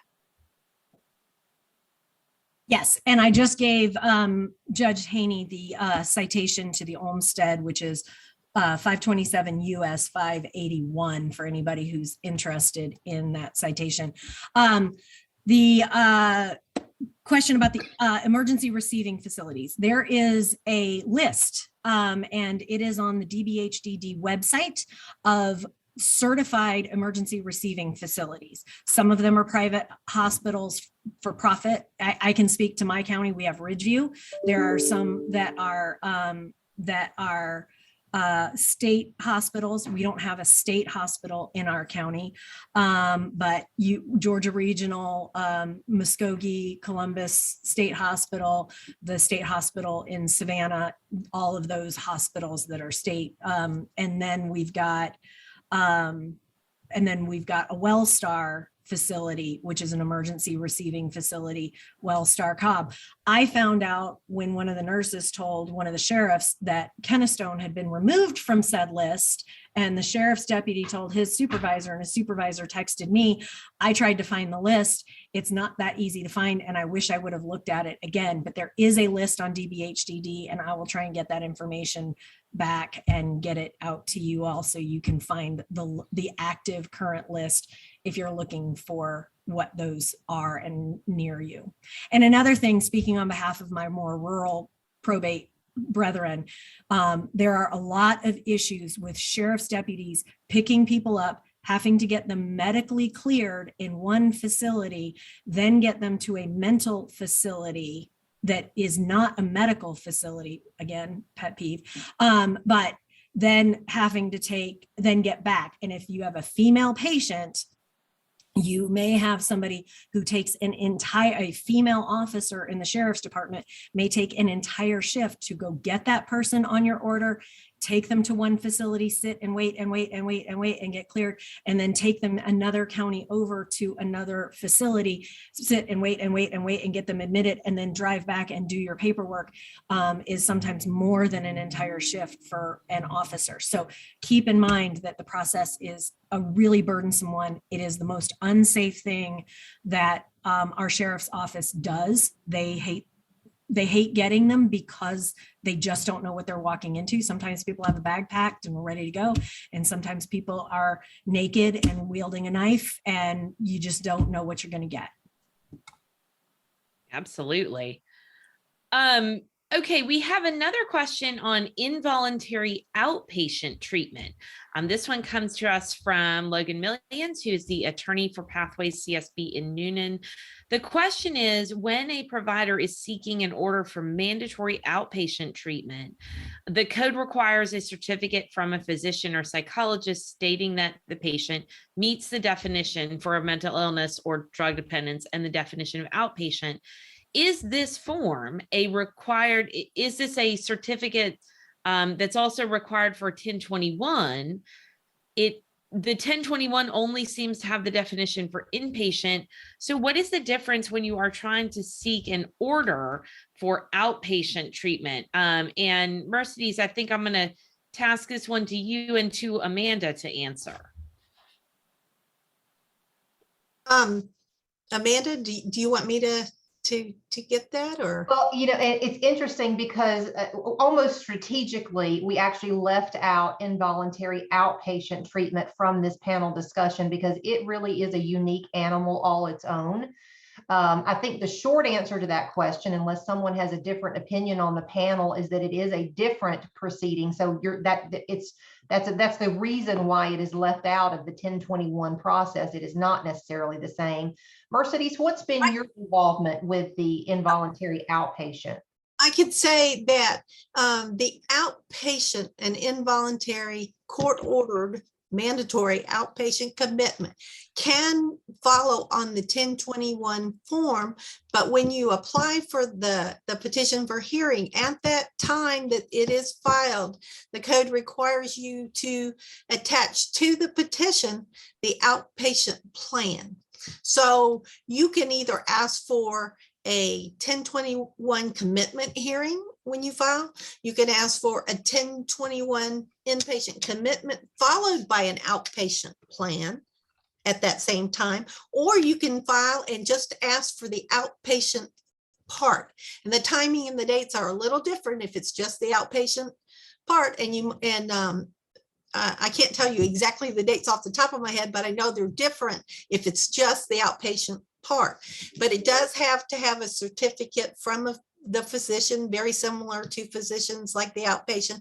And you have to have a facility or an outpatient treatment, I'm going to say facility that will monitor that plan. And the plan has to say, and during the hearing, you will discuss what is the person required to do during their period of outpatient commitment, all right, on a monthly, daily, or weekly basis. Because when they don't comply with that plan, the kicker is that the person that's supervising that can go right back to the sheriff and say, hey, John Doe is not complying with this plan, pick them up. It's almost kind of like skip go, take them right to the hospital and start the proceedings. You know, you don't have to go basically sort of through the 1013 and all the timing. You can take them back to the hospital, but then you would still start again. Do they meet the criteria for inpatient commitment?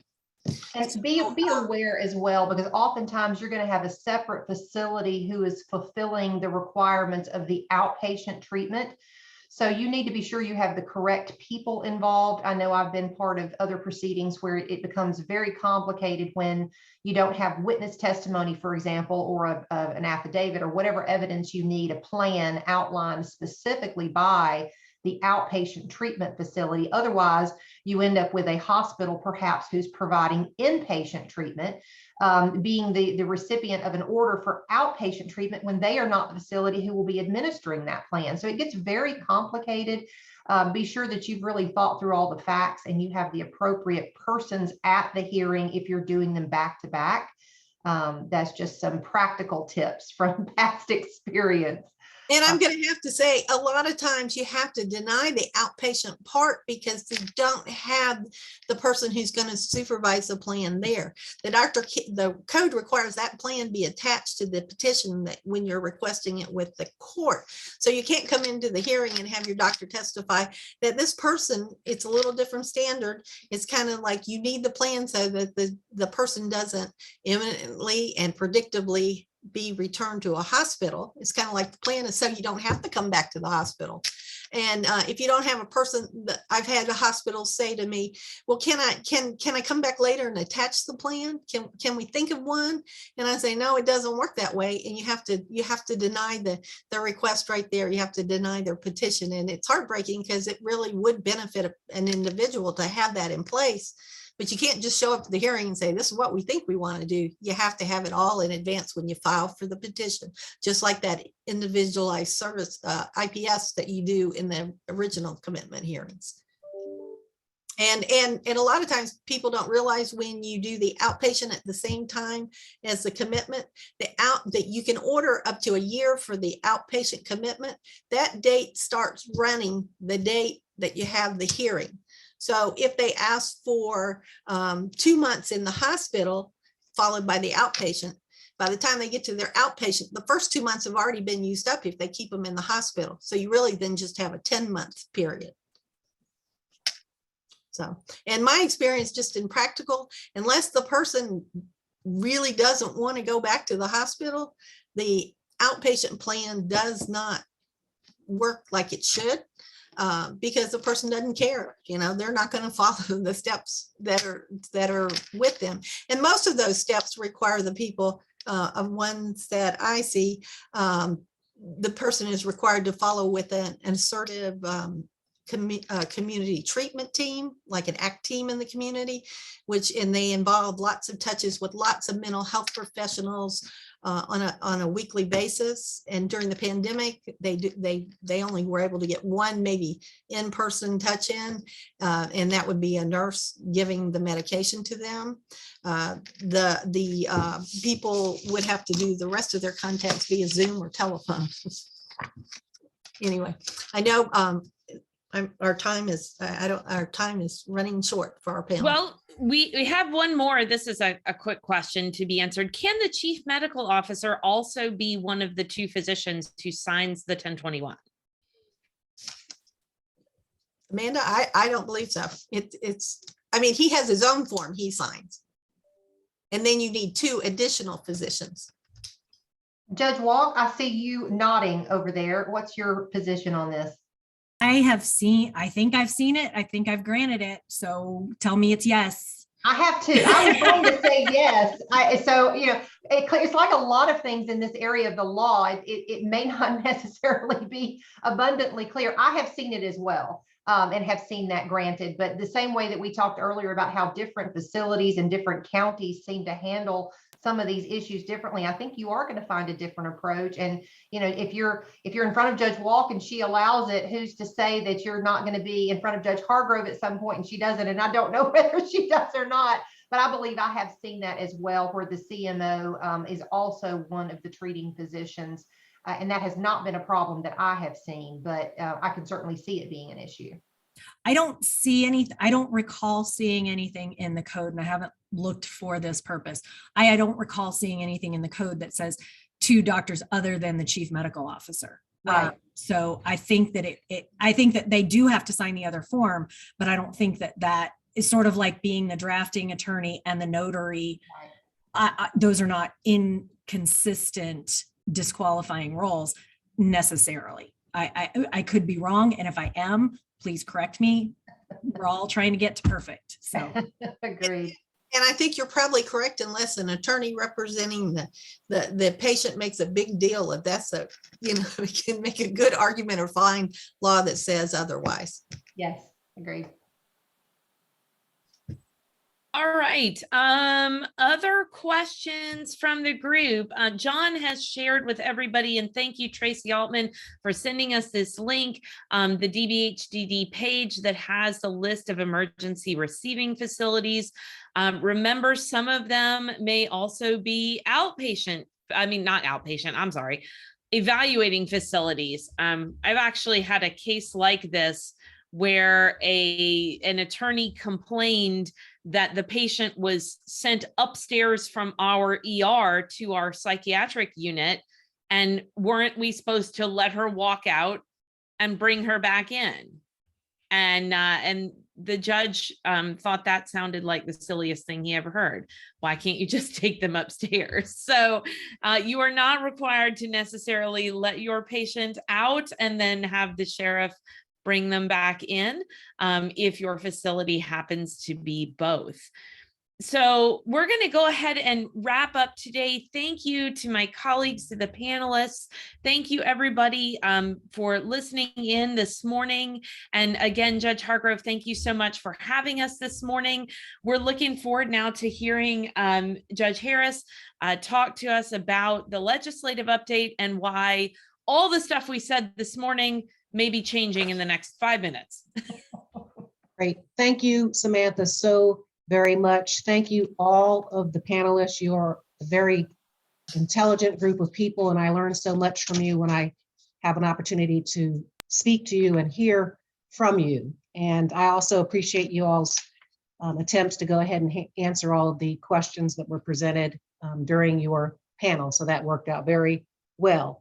At this time, I would like to ask Judge Sarah Harris to turn on her audio and video so that I can introduce her. I'm basically just going to say that she is Judge Sarah Harris out of Bibb County. She can tell you a little bit about herself, and she's going to provide us with a legislative update on the mental health legislation. And just as an aside, I know that outpatient treatment is something that Judge Harris is always very much interested in. So I'm sure she'll have some great information. Judge Harris, you may proceed. Thank you. I have been serving on the legislature and governor's mental health reform commission for the last 2.5 years. And we came up with our proposals and recommendations. And I am very happy to report that the mental health parity bill, which ironically is also known as HB 1013, passed both the Senate and the House yesterday unanimously. It's a historic feat. There are reports that that's really never been done, especially on a bill that early on was as controversial, up until this week, as controversial as this bill was. But I want to share something with you because I think this sums up the entire bill. The bill covers parity, which is making sure that mental health gets treated like physical health in payment. It covers workforce development. It covers involuntary commitment. It covers these transportation issues we've had, and it covers mental health court, and then some other things that are just thrown in there. But I worked with a gentleman who is an attorney who used to be in Atlanta. He is the executive director of the National Suicide Foundation, and I may have that wholly wrong title, but he was a wonderful person and did a lot of the drafting on this bill. He lost his son in 2019 to suicide. His son was diagnosed as bipolar in 2010. And this is the letter he wrote to him yesterday. Dear Kyle, being your father continues to be one of the best roles of my life. You encouraged me to celebrate the victories, be they large or small, and I know you'll be with me over the coming days, weeks, months, and years as we celebrate the passage of the Georgia Mental Health Parity Act into law. Tomorrow, the Senate will vote in favor of the bill, and after a bit of cleanup, the Georgia House and the Senate signature of the governor, the bill will become law. As the Lamentations-based hymn lyrics read, the bill offers strength for today and bright hope for tomorrow. So what does parity mean? You know, and for others, it means persons with behavioral health challenges won't have to beg for scraps thrown down from the healthcare table. It means they'll have a seat at the table, free from shame, stigma, and sorrow. It means families and health insurance won't have to mortgage their homes or drain college savings or retirement accounts to pay for mental health treatment or substance abuse disorders. It means parents of children with behavioral health needs will not have to voluntarily relinquish their parental rights because they're unable to find or afford care. While not directly related to parity, the bill means that tens of millions of dollars in more healthcare spending for some of the most medically vulnerable Georgians, including 3 in 8 of Georgia's children, 5 in 7 of Georgians in nursing homes, and 1 in 3 Georgians with disabilities. The tens of millions of dollars in healthcare spending for Georgia's Medicaid and Peach Care programs comes at no additional cost to the taxpayers. Insurers will be held to account and required to spend at least 85 cents of every dollar in premium revenue on direct care. And if they don't, it won't become profit. It'll go to the state. The bill means trialing a potential third way for persons with lived experience of behavioral health to use assisted outpatient treatment, an alternative to either neglect or involuntary commitment, a program that binds the community to provide behavioral help and wraparound services to facilitate successful recoveries. I'm not going to read the end of this because when I read the end, it always makes me cry, but that's a really good summary of what the bill does. So I'm going to hit a few high points that are really relevant for those of us that are here. The outpatient treatment standard has changed. We tried to get the inpatient standard changed to what most of the states in the United States use, but that didn't work. So we have accepted that and we are moving forward with what we were able to get. So now the new standard for outpatient now means a person who is mentally ill and who is capable of safely surviving in the community with available resources or supervision from family, friends, or others, who based on their psychiatric condition or history is in need of treatment in order to prevent disability or deterioration that would predictably result in dangerousness to self or others. This is really important, the deterioration standard. We fought long and hard for that because we didn't want to have to save someone who had the gun to their head. We wanted to be able to save someone who was talking about getting a gun. This also includes the phrase whose current mental status or the nature of their illness limits or negates their ability to make an informed decision to seek voluntarily or to comply with recommended treatment.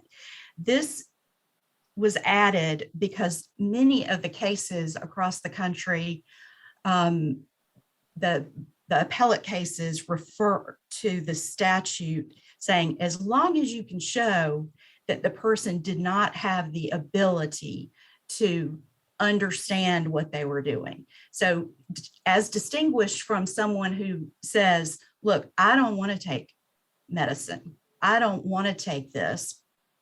I understand the repercussions. I understand that I might have an episode, but I'm not going to take the medicine.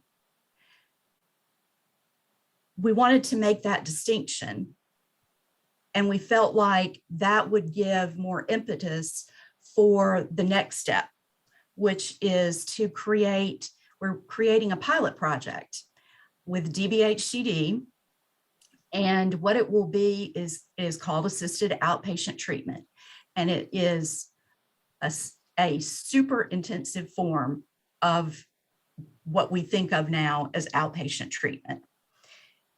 It is designed for someone who needs someone to guide them and hold their hand, to help deal with transportation, to help deal with housing issues, all of those things that set the people a lot of them coming out of inpatient up for failure because they lose housing.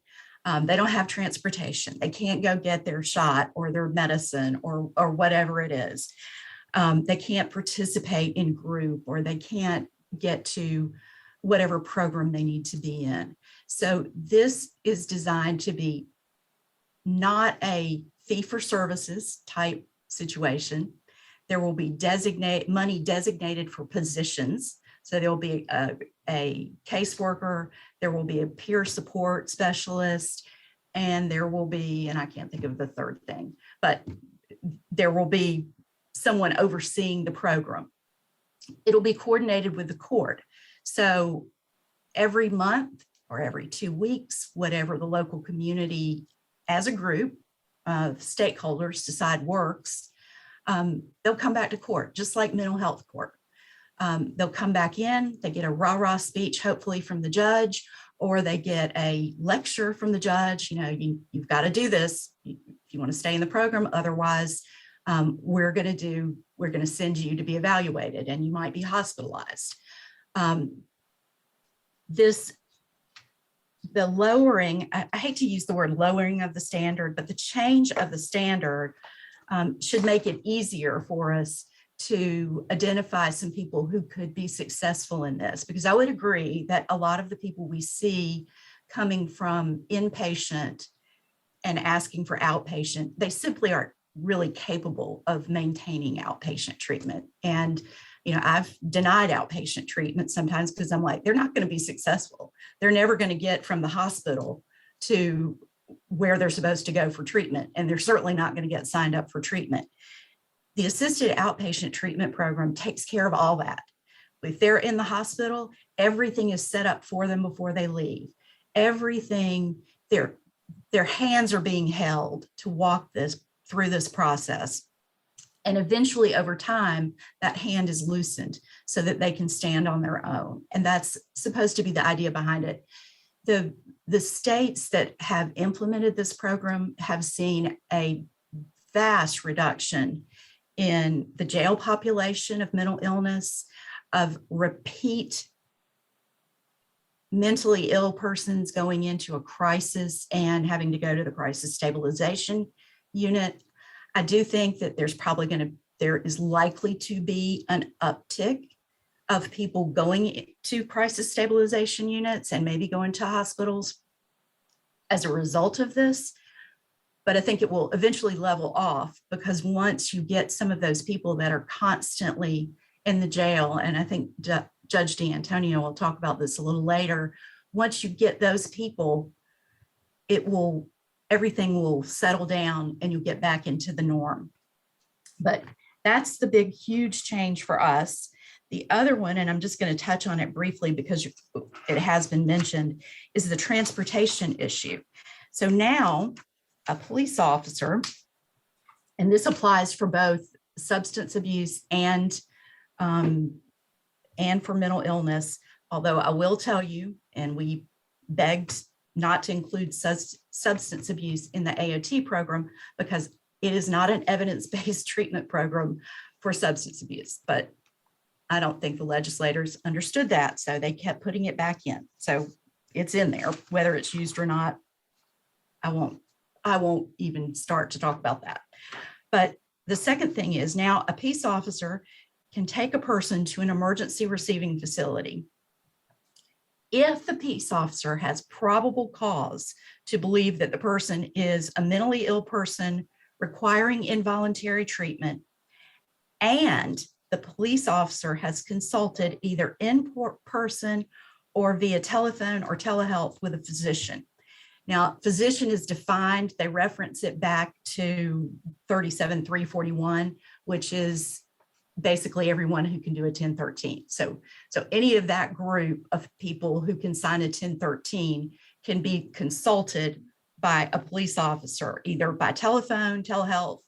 The physician or the person they're talking to has to determine, based on the facts available regarding the person's condition, the report of the police officer, any communication they may have with the individual or any of the witnesses that are around, like family members like that, then the physician can authorize the peace officer to go ahead and take this person to a emergency receiving facility. So it no longer had there, we've taken away, you can still do it with the penal offense, just like it always has been done, but now they're giving a little more ability for the peace officer to come in, see that there's a crisis, and sometimes, you know, they say, oh, we'll go to the probate court and do affidavits, and then, you know, 3 hours later, they show up at the probate court, and then we get it, and then we call them back, and then the police have to go back and pick them up, and you've wasted, you know, a day, maybe two, depending on how long it takes. So now this is going to be, if you're familiar with mobile crisis, it's going to be a little like that. I don't have any idea how this is going to work in each community. I think it's going to be up to the local community with the sheriff's department to figure out.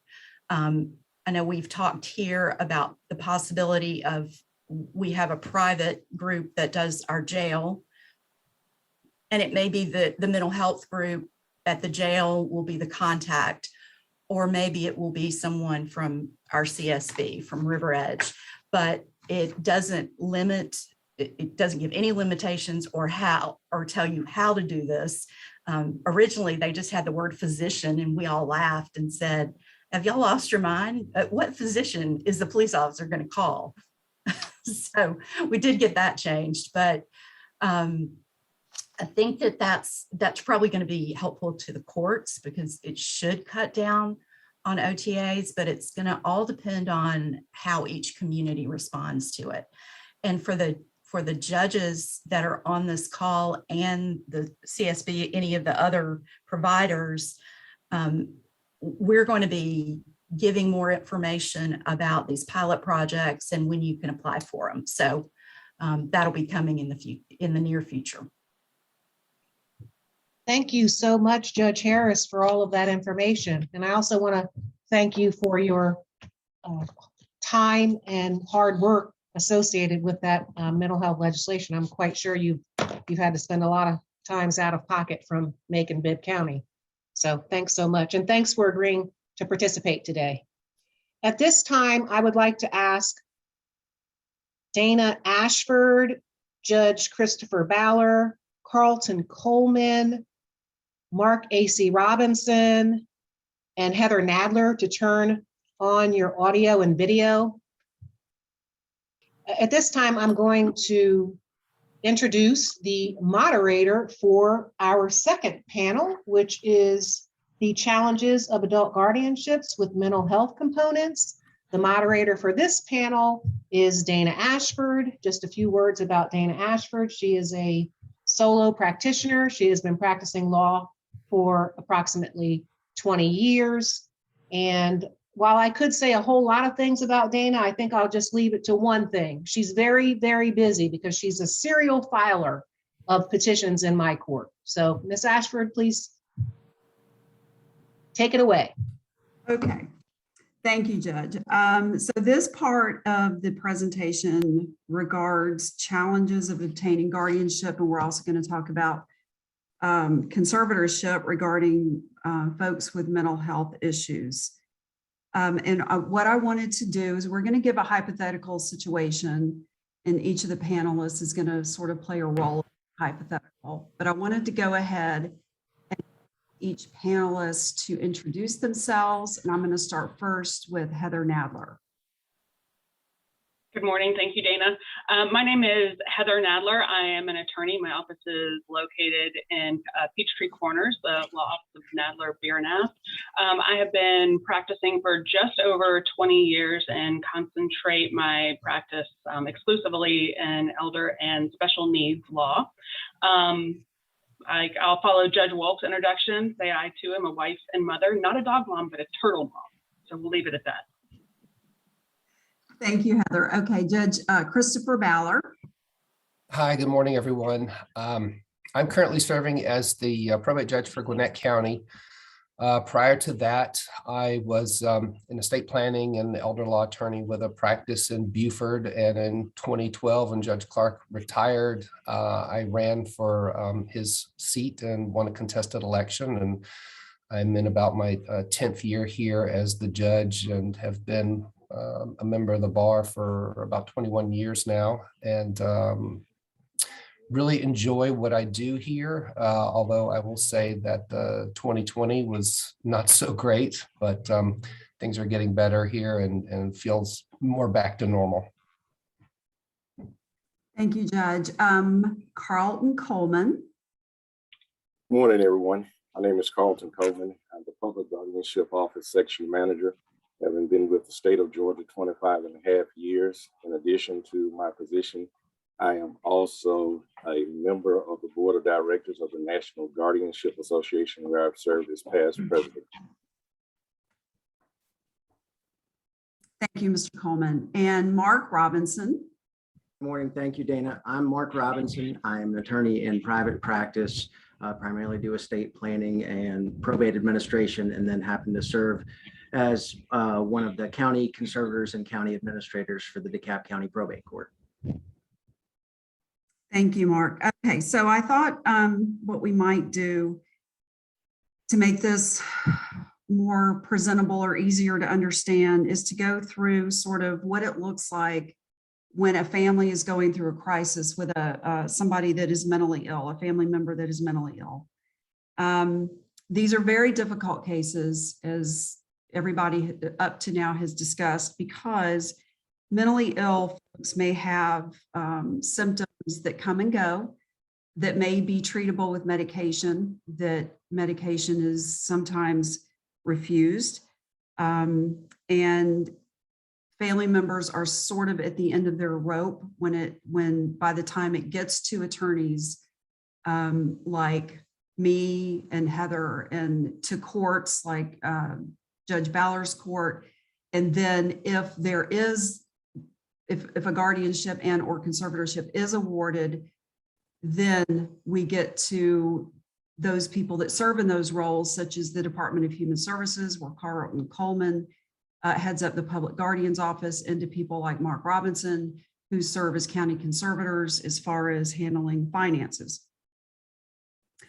So the guardianship code, guardianship of adults is handled is codified at 2941.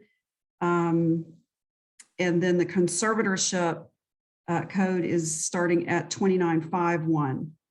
So we're going to start with a scenario. And so we have John, who's 25 years old. He's been diagnosed with bipolar disorder. His symptoms include severe mood swings, aggression, impaired judgment, and paranoia. COVID restrictions have exacerbated his mental health status. He lives with his parents. He has very violent outbursts. He displays threatening behavior towards his parents. And his challenges have culminated in threats of suicide and a recent suicide attempt. John tried to jump out of a moving vehicle. He was involuntarily hospitalized at a local psychiatric hospital.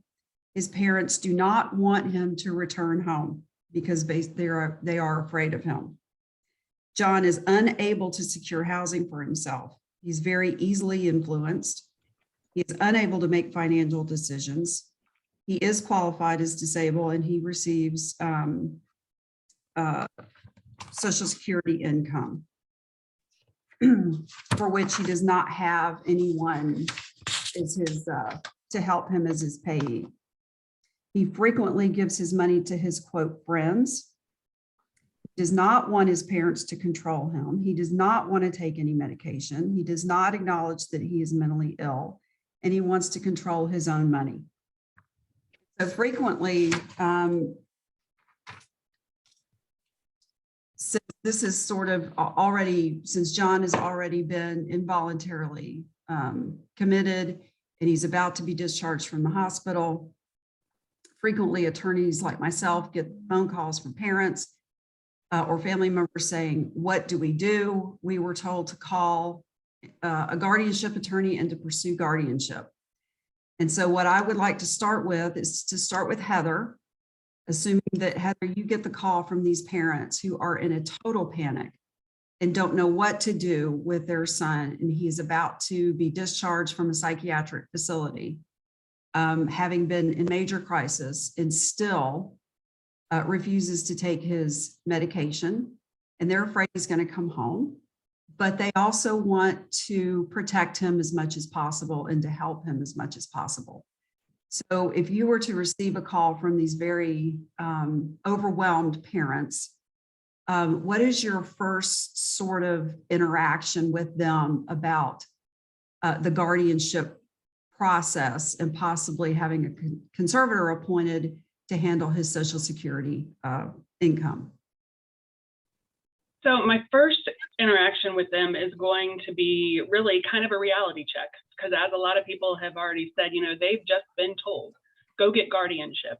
And unfortunately, a lot of that discussion is deflating to them because they think that guardianship is going to be this magic wand that's going to make everything better. So initially, I will start by asking them, okay, what do you want? What is your impression of what guardianship is going to solve here?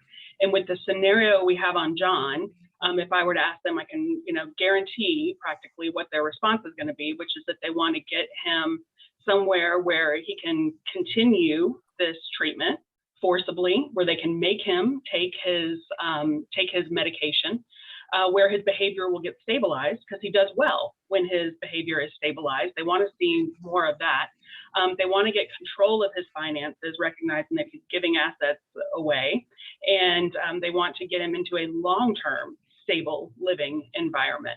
And they've heard that if they're guardian, they can do all this. So this is often what I know as we were planning this panel, we all kind of referred to it as the magic bullet issue, which is guardianship is not a magic bullet, as we've already heard so much this morning. And in a lot of ways, it's just a piece of paper.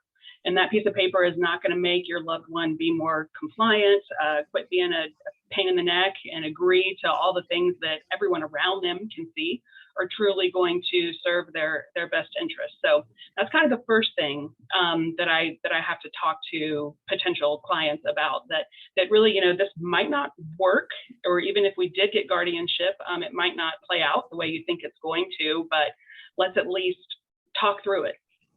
So issues that I would tell these parents are specific to John. Of course, there's the financial vulnerability. I'm going to leave that to Mark to discuss as a conservator, but guardianship can be helpful to them. I could let them know that, you can get access to medical providers. If you are a guardian, you can get access to medical records. Sometimes when a crisis has happened like this, Families are so far removed at times, especially if someone has been picked up on the street, maybe they haven't seen them. They don't know at all what's going on with this person's situation, with their medical condition. So it can be helpful as a guardian to get access to medical records, at least figure out if there's been a diagnosis. How do we want to even steer the ship in the first place? In the John scenario, we already know that there's been a diagnosis of bipolar. Now, maybe there's been another diagnosis, schizoaffective disorder, or something that John hasn't shared. So getting access to medical records could be helpful there. But really, even for these parents who seemingly already know what's going on with John's condition, just being able to get access to those medical records might not be that helpful. They also want to find him a place to live. And one question there is, does this place even exist? Is there a place, this is not, we're not going to be able to put him in an assisted living, even a memory care kind of facility, because in particular with violent outbursts, that's going to be a difficult thing. So again, in that instance, the guardianship might just be a piece of paper if we can't actually find anywhere to place him. Then when we have a young man like John as well, he's out and about in the world. He's not in a nursing home, or he doesn't have a physical disability that has rendered him immobile. So we might have a piece of paper that says he can't get married, can't enter into contract, can't decide where to live, but John's going to go out and he's going to buy a car and he's going to, sign a lease. So having this guardianship isn't going to, get rid of all these practical issues. So in the event, and skipping as I did to saying, okay, well, here's what the problems potentially would be if you did get guardianship. That's assuming we could even get it in the first place. When I read this scenario about John, I saw so many past clients in it who are young men, oftentimes in their early phases of college, Vanderbilt, Georgia Tech, very high functioning individuals. And a lot of times, part of guardianship is a medical evaluation. How are they going to present during that medical evaluation? Are they going to be able to get it together and say, I'm fine. My parents are just trying to control my life. It happens, and they're smart, and they know, okay, I really need to get it together. They might even go back on medication for that purpose of knowing that this evaluation is coming up, or knowing that they have a meeting with their court-appointed attorney. So these high achieving types are potentially going to present very well, and we might not even be able to get guardianship.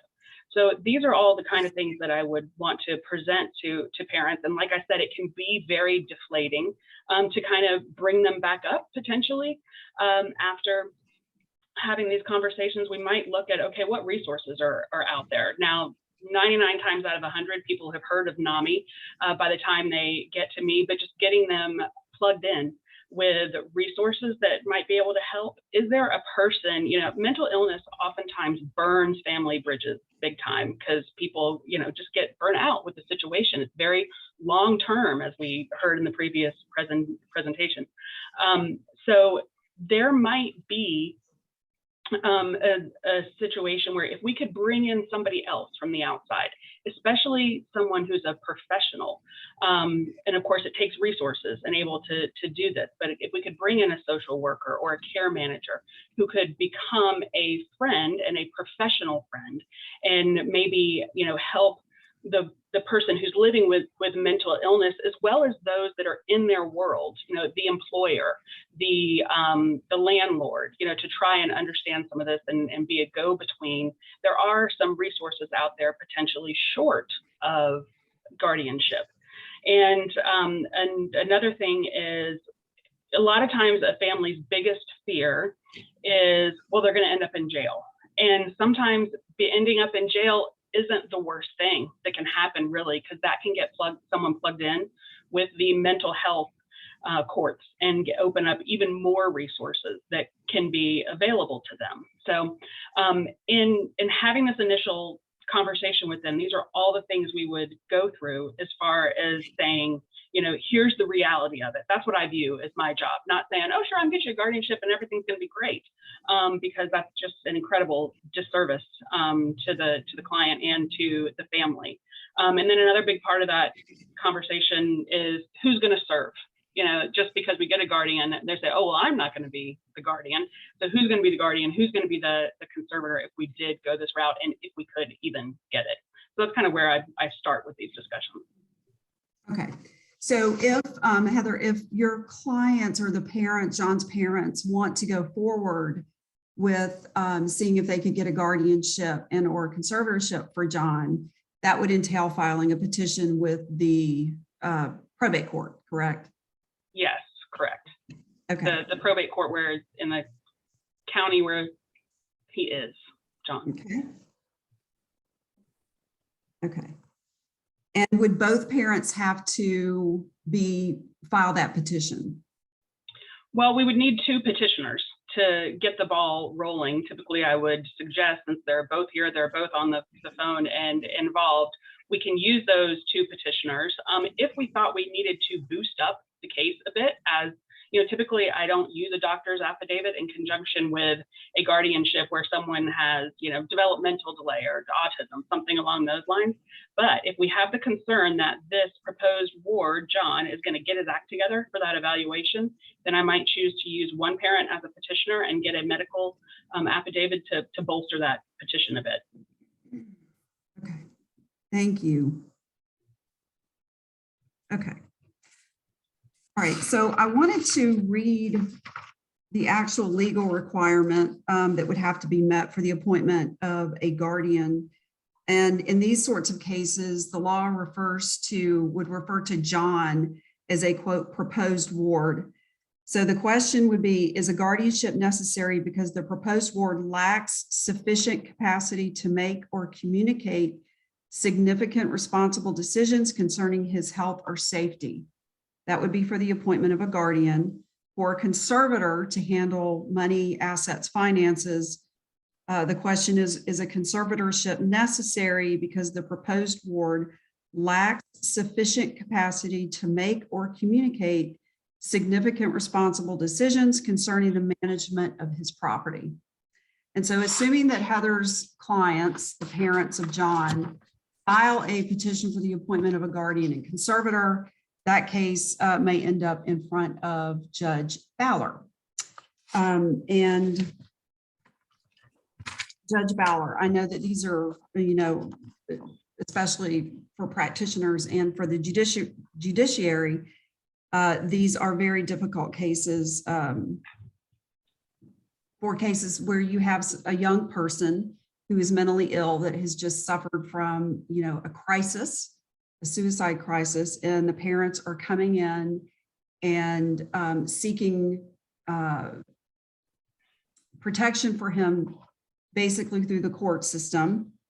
Can you tell or kind of talk about how these kinds of cases might be different from cases where, say, I file a conservatorship petition for my 90-year-old grandmother who has dementia? Yes, sure. The paragraph that you have given us to start off with, and I don't know if you share this with the whole audience, but the scenario that you presented to us, if we see that in paragraph 3 of a petition for permanent guardianship, that's going to be enough to open up the door and allow this to come on through.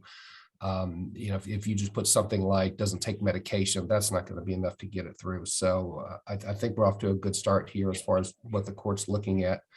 And Heather, thank you so much for talking to your clients about expectations. It's really concerning when people come into the court and they expect that the court is going to know and understand the horrors that this family may have been going through. Especially when, and we'll talk about this, John in this case shows up and he presents well in the court and the problems that can create, and a young adult's ability to maintain some type of status quo versus, say, a 90-year-old's ability to be pleasant for 5 minutes. It's very different. Their abilities to maintain physical presence and sort of emotional presence and be a part of the hearing and the whole conversation, and that's something, and I should have started with this. I'm only speaking for myself and how we look at things here with Gwinnett County Probate Court. I can't speak for the other judges. Your mileage may vary when you go to other courts, but I think generally speaking, most of us in the big metro areas are kind of on similar pages because we're studying and learning from the same thing and sharing these types of experiences. So one of the issues that we see that's going to be real different is when, well, number one, is John going to show up at all? That's going to be a big determination. If John's not showing up, it's going to be a different type of guardianship hearing. But if John is able to show up, talks with his court-appointed attorney and prepares some type of defense, appears in court, oftentimes we are looking at someone who is able to sit through the entire process, answer questions that are given to him that are somewhat relevant, and be able to make this portrayal, especially someone who's been in the system for a while, because they sort of learn the gamesmanship of what do you say to the doctors, what do you say to the evaluators, and in some respects they almost get better at it. Whereas if you have a person with dementia, their skills are naturally getting worse at being able to say what they think the person in the authority or the medical community wants them to say. And so it becomes a lot more difficult for us. What the court starts looking at in those situations, aside from what's happening right here, right now in a permanent guardianship, is what's the history, what has been going on. So we're going to want to hear about what's been happening when eyes were not on John as far as what he's doing, what were his actions.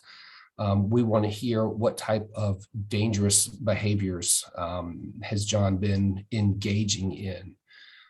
That's something that's going to be very important, I think, for the court to hear if we're trying to make that determination. With regards to medication, that's going to be a big issue that comes up. We're going to want to know if John has been taking medication on a regular basis, which becomes a big part of the discussion, maybe more so much than if we're talking about somebody with dementia, because with dementia, we're looking for more factual things. But with mental health, we're looking at, is there a history of taking medication? What type of medication have they been taking? Have they been compliant with medication? Do they have some type of insight into the medication and what it's doing and how it's impacting them? In these scenarios where John is able to come to court and put up a successful defense about how he doesn't need a guardian, we will oftentimes try to look at what are other alternatives if we hear that there is a compelling history that seems very different from what's being presented to us in the court on that particular day, and try to recognize if there are other alternatives available, whereas we might not do that so much. With Alzheimer's and dementia, unfortunately, the ability to recover is usually not there, but with the case of a mental health issue, the good news is that a lot of times there is an ability to recover with proper therapy, proper treatment, proper medication. And so we're trying to keep these types of things in mind as we're moving forward.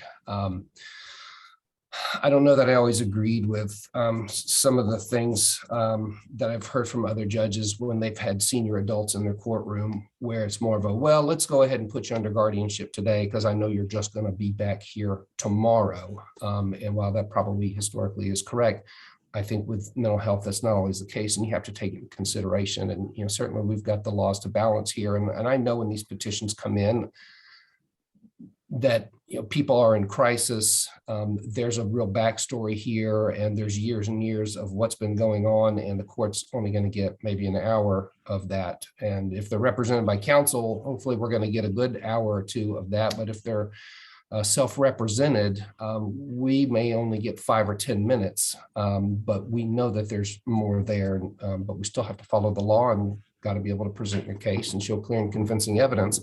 And when you have someone on the other side who's able to give a compelling side to the story, it makes it much harder for the court to put somebody under guardianship. So Some of the alternatives I mentioned that we take a look at were things like limited guardianships, limited conservatorships. There may be options like that on the table. We had one case recently where a young adult came in, the parents were trying to get guardianship. They were able to come up with an agreement through the help of the court-appointed attorney where John, in this case, was aware that there was something going on, although I don't think he could identify what it was, but he didn't like being in the legal process and wanted to get out of the legal process. And he made promises to his parents about taking medication and engaging in therapy if they would not go forward with the action. So what we did, and this wouldn't work in all cases, but we continued the case and set it out for 60 days.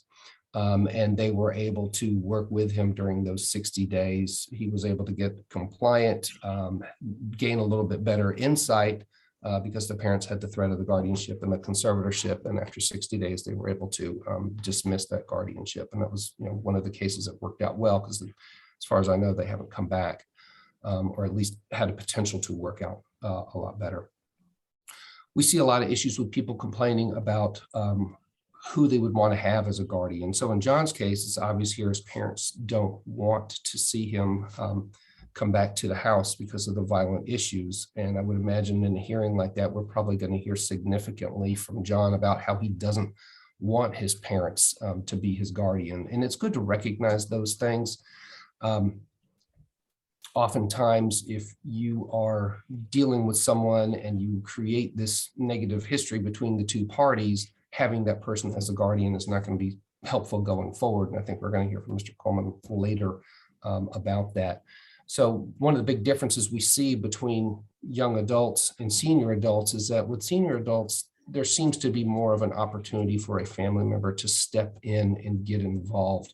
Whereas with younger adults, we see a lot more families who don't know how to be the guardian or physically scared to be the guardian or feel like they've been the de facto guardian for several years and they don't have the physical and emotional energy to be able to go forward with that. And so we see a lot more requests for DHS, but I think it's important for the court to realize, don't try to force that if you have parents who could potentially be the guardians, but John doesn't want them to be the guardians or they don't want to be the guardians.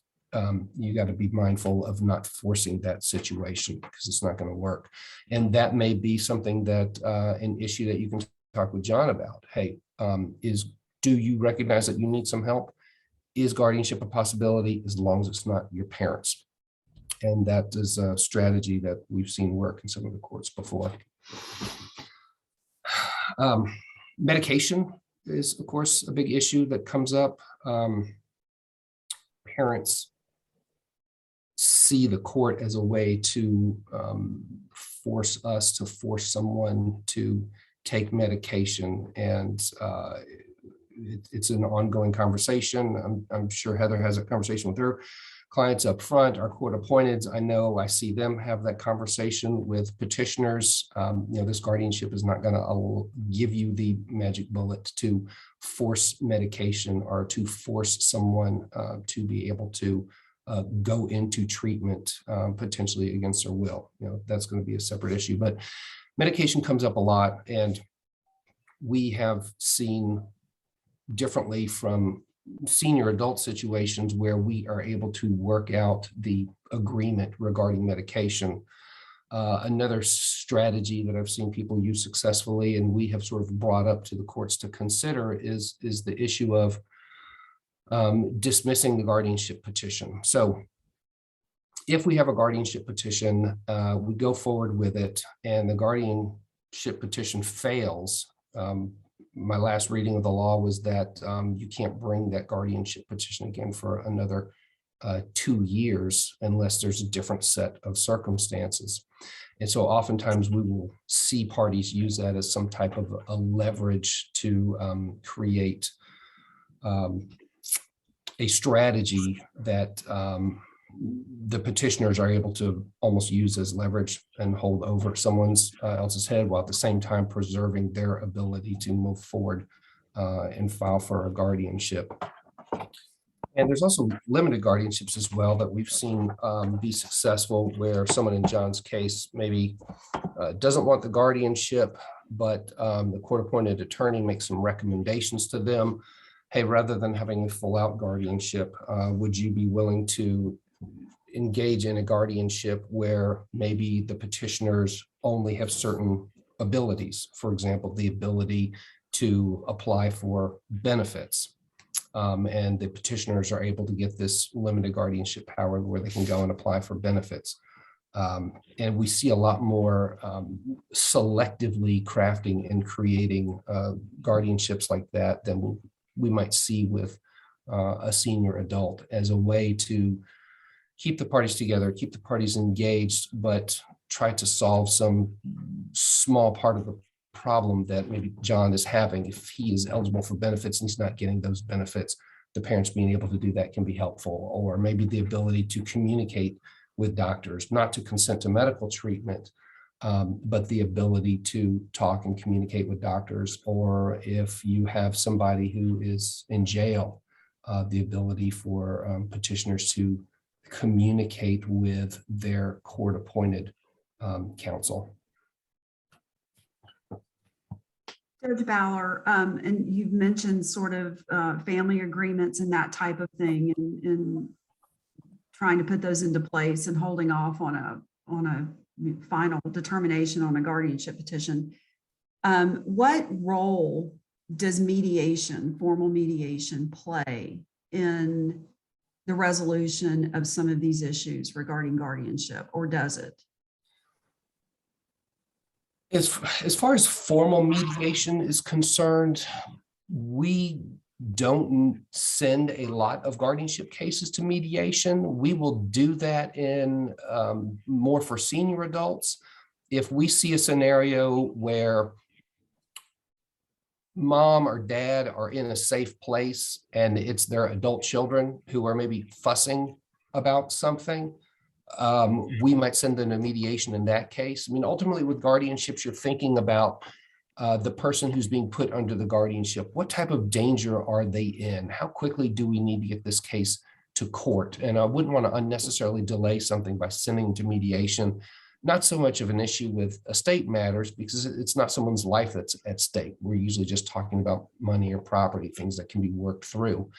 So we don't do that very much, and especially in the mental health corridors. But what does end up happening is you get an informal level of mediation, and we will appoint guardian ad litems as well to get involved. And the guardian ad litem oftentimes will act as an informal mediator. And one of the things I didn't mention when you asked me about my introduction is those years before I got into the current position, was about 12 years, I was serving as a guardian ad litem court-appointed attorney here for Judge Clark.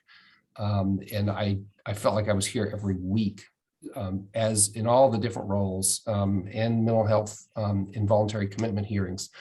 And I felt very emboldened as a guardian ad litem to step in and try to facilitate these types of things. And so when my guardian ad litems are doing that, I don't mind stepping back and letting them see what they can work out, because guardianship to me feels so very rigid, and it's 1 or 0, yes or no a lot of times, whereas if families can come up with some type of mediated agreement, it's helpful. Now, not all mediated agreements work, and you've got to have certain factors in there. If we're talking about someone who is suicidal or self-harm, a mediation agreement might not be the solution there. But if it's someone who's just making a lot of poor choices over and over again and is, compliant, not compliant with their medication, I think it's very possible to craft something where each party is giving some type of consideration. And if you can involve restricting the money in there, if there's maybe just a conservatorship but not a guardianship, and you are able to use the money as a tool to be able to, all right, when you're compliant, then, you will have extra spending money for the things that you like that aren't, necessary for your health and safety, more entertainment type of issues. We see that with young adults and like video games, for an example. So Judge, if you were to grant a guardianship and conservatorship in John's case, and he, through his court-appointed attorney, told you that he did not want his parents to serve in those roles, what are your options as far as appointing third parties to serve in those roles? Not a lot of options. When you have somebody who has money, we can look at hiring a third party guardian, which again, that's the difference between young adults. They usually don't have money. Whereas in a case of an 80 or 90-year-old who's got significant funds, but they don't want their kids involved, we're able to reach out and appoint somebody like a nurse or someone who's acting as a professional guardian and pay them. And I know we have the public guardianship law was passed a long time ago, but I don't know that anybody really signed up to do that. And so we end up with, Mr. Coleman and his team and his department as, it's not in the best interest to appoint John's parents here. I can't make anybody else in the world do it. There's no money to hire somebody else. So we're going to the guardians of last resort. And, at least we're fortunate enough here in Georgia that we've got Mr. Coleman and all the things that he's doing there. So, a lot of times that ends up being our only real option, short of some superhero who shows up at the last minute and says, "Oh, I'm a dedicated therapist who works with John, and I'm willing to do this, and I'm willing to do it for no or minimal compensation." And that just doesn't happen. And as far as if you do appoint a guardian and or conservator for John in a case like this, how long do those appointments last, as far as if this is not a non-emergency petition? Okay. In a non-emergency, it's permanent.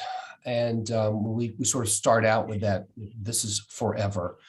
Again, we have done some things in the past, and we have seen some things in the past where we scheduled a case to come back before us within 6 months or a year. And it's mostly just a check-in. It's not a restoration. I can't say come back in 6 months and we'll consider doing a restoration, because there's a whole separate restoration process. So in the limited times where we have done that, the parties come back, we can talk, we can have a conversation, we're checking in. If there is a desire by John in that case to maybe lessen some of the guardianship actions, he can talk about that. I think the court could appoint an attorney, and he could file his separate petition saying, I would like to be able to regain the ability to marry, for example, if that was taken away, or to revoke his revocable trust if he wanted to do that. But there's ultimately restoration, and we try to talk about restoration as well when we're putting an adult like John under guardianship, who's there in the courtroom, who maybe has just started taking his medication and is presenting in a very different way than what was just happening 3 months ago when the guardianship was first filed. We want to talk about restoration. We want to talk about that. There is an end game here. You're not just doing this to make your parents happy. I mean, taking your medication is going to be good for you. It's going to give you a pathway of getting out from underneath this guardianship. And we can talk about those things, but ultimately, I don't think under the law, if the court can just say, okay, great, your rights are restored now. You've got to file the appropriate paperwork. You've got to have the second petitioner. There's got to be an evaluation, and the court's going to appoint an attorney. So while we start out with permanent, I think the public policy of the state and the goal of every guardianship should be to not have this guardianship and this conservatorship at some point in time in the future. And we are seeing more of those. I see more restorations now than I did 15 years ago. And that would be where somebody applies to terminate the guardianship because for example, John has regained his capacity. Yes, and I've got a particular success story here at our court. I was appointed as guardian ad litem for this adult, 15 years ago, or whatever it was. And 10 years after the guardianship was created, it came back to the court. I felt like I was conflicted. So I told all the parties, I'm conflicted out of this. I can't do it. But both of the parties consented me into it and said, no, we want you to be a part of this. The petitioner and the court appointed attorney on behalf of this person who was under the guardianship. And this person was able to come in and demonstrate that they had had 10 years of successfully taking their medication and had several years of managing their own funds and living independently. And it was just a wonderfully fantastic success story, and so glad to be able to grant that restoration. So it is very possible, and we do like to talk about that in appropriate situations and sort of plant that seed, not necessarily give false hope, but, let people know this is not it. There is a positive outcome as far as, getting out from underneath the court system. Thank you, Judge Ballard. So I'm going to go to Carlton Coleman. Mr. Coleman, assuming that Judge Ballard grants the guardianship and conservatorship for John, but appoints the Department of Human Services, your office, as John's guardian, what would be the next step as far as trying to find somewhere for John to live? The step for the department usually begin once the department takes the oath and receives the letters of guardianship. However, that does not always happen immediately. So the difficulty for the department with finding placement would start once the family leaves from their court. The court has not notified the department, or the family has contacted the hospital, and the hospital reaches out to the department saying, you're the guardian, come get it. We have to explain to the family as well as the hospital, the department does not have authority to act until such time the oath and the letters have been issued and taken. We have to go out and do an assessment. We have to determine the least restrictive placement possible. We have to, if we were not available in court to get some history on John, then we would have to go out once the case is assigned and assess. What is his diagnosis? What is his medications? What are his triggers? We also would have to reach out to possible placement providers, because one of the misunderstandings throughout the state of Georgia is that the state has placements. We do not have readily available placements. We have to reach out and try to reach providers who may be willing. Providers are not just going to say, yes, I'll take John. The providers will have to go into the hospital and assess John to see if he would be a good fit. Placement would be very difficult for John for his simple age of 25, because we have to reach out to personal care home providers. Those personal care home providers have to be willing to take in someone that age, because if you think about personal care homes primarily have elderly adults. So if John has triggers or behavior patterns, personal care homes do not want to take the risk of putting him in their facility and possibly harm their other consumers that are in the home. We also have the risk of the hospital wanting him out immediately, to the point where the hospital will say, well, I'm just going to release him to a homeless shelter, which we already know that's not good. Or the hospital, and this has happened, the hospital has indicated, well, I'll solve this now. I will exhaust the cost of a cab and put him in a cab and drop him off at the judge's courthouse tomorrow. So we try to work with the hospitals to allow us time to find a placement.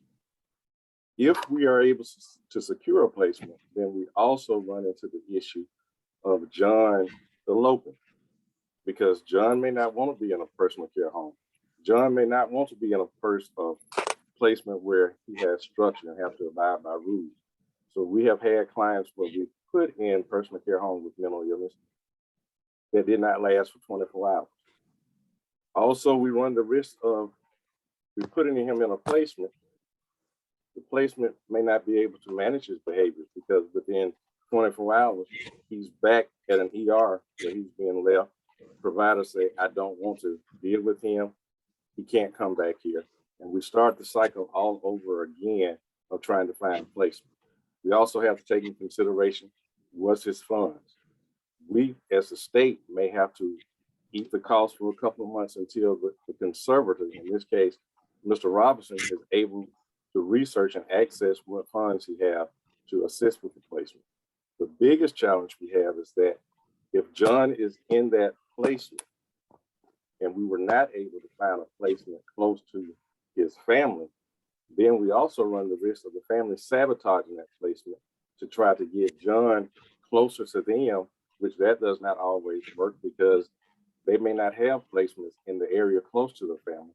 So we may end up having to move John further and further out to a placement that will be able to meet his needs, where it limits the family being able to physically see him. But we just try to work through those placements. I think one of the things that Judge Walk said beautifully this morning in her presentation is that guardianship cannot force medication. The same applies to placement. Guardianship cannot force a person to be placed somewhere. We can try to get them there, but we can't make them stay. We all have clients, when I say all, the case managers throughout the state have clients that elope and they go missing for long periods of time. Ms. Mercedes said in her presentation this morning that EMTs will not pick up a client if they refuse to be transported to the hospital. Even with the guardianship, we still have EMTs and law enforcement refusing to transport a client to a hospital.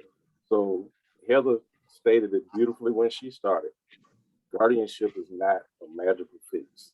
There's more issues with guardianship than would be just for a person without a guardianship. But as the Department of Human Services, we try to put in resources. We try to ensure that the clients are well cared for on a day-to-day basis.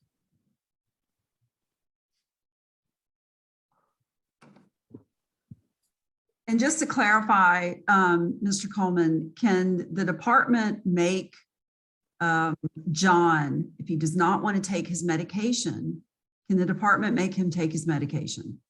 We cannot force John to take the medication. We can only encourage that he takes the medication. And we have case managers that go in and build a good rapport with the clients to the point that the clients will listen to the case managers and do what they need to do.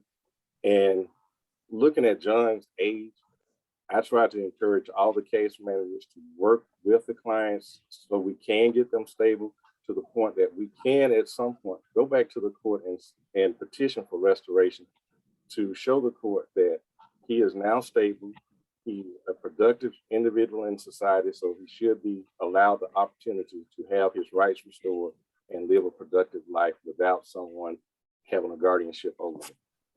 That may not always go well over the family because the family always have in the back of their mind the what if, but we can't focus on the what if. Everyone has a right to at least have some freedom and independence. And your duties or the department's duties as guardian would be the same as if a family member had been appointed. Is that correct? Exactly. Okay. All right. So let's switch over to Mark Robinson, who in this scenario has been appointed as John's conservator. Mr. Robinson, what are the steps that you take when you get notification that you've been appointed in a case like this? Okay, sure. So what typically happens is I get an email from the court that says, hey, Mark, you've been appointed as conservator for John. And I wasn't at the hearing.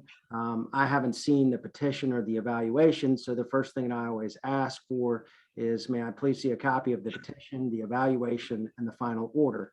I'm kind of coming in the last 2 minutes of the first half, and I've got to familiarize myself very quickly with the case. And so you're reviewing the petition and, you're hoping that there is a fair amount of information in this petition so that you can begin the process of taking control of income sources, assets, and begin paying bills. And so sometimes there's not a lot of information, and that's because perhaps the client couldn't offer that information to the attorney. I certainly recognize that. Or the person just doesn't have a lot of information. Perhaps they're unwilling to share it because they have selfish motivations. Perhaps they're receiving the money. And so then you may need to place a mail forwarding to learn more information. No surprise that I've seen a few mail forwarding wars about who's trying to get the mail so that they have access to income records, asset records. And so you have to figure out where the mail is going at times and placed a host of mail forwarding requests so that you can learn about the incapacitated adults' income and assets and what their bills are. And you can also run into some tricky issues with joint bank accounts.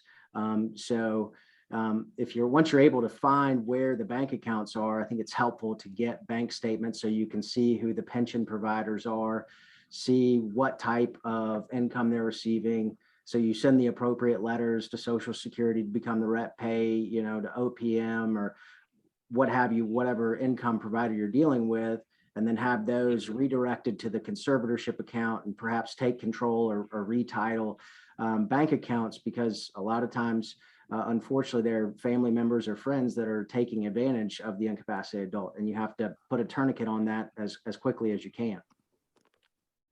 I guess some other interesting situations that you run into too is the constant communications. So every incapacitated adult is entitled to a guardian conservator who work together for the benefit of the ward. And fortunately, Carl has a great team and we work well together. And that is the case with most of the guardianships and conservatorships. Where it can get a little bit hairy is you've got pesky family members and friends, and perhaps these people didn't qualify to become the guardian conservator. Perhaps they weren't appointed. Perhaps they're burnt out and they no longer can provide care and support for the person. But that does not mean they will not call you, email you, fax you, and offer you all the unsolicited advice that they have. And they will Monday morning quarterback you to no end. But you have to kind of keep your eye on the ball at all times and remember that your obligation is to work with the guardian for the benefit of the incapacitated adult.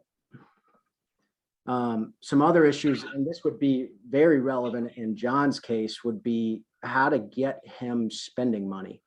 For someone like this, most of the time, and I'm not a Medicaid guru, but I think the personal needs allowance is about $70 a month. So how do you get that money to him? Or perhaps if it's not a Medicaid situation, you're balancing income and expenses. I always try to keep the expenses less than the income.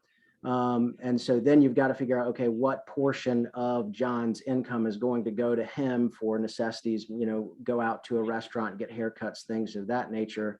And then what amount do we have to set aside to pay for his bills? I've had good success, good luck with, it's a company called TrueLink Financial.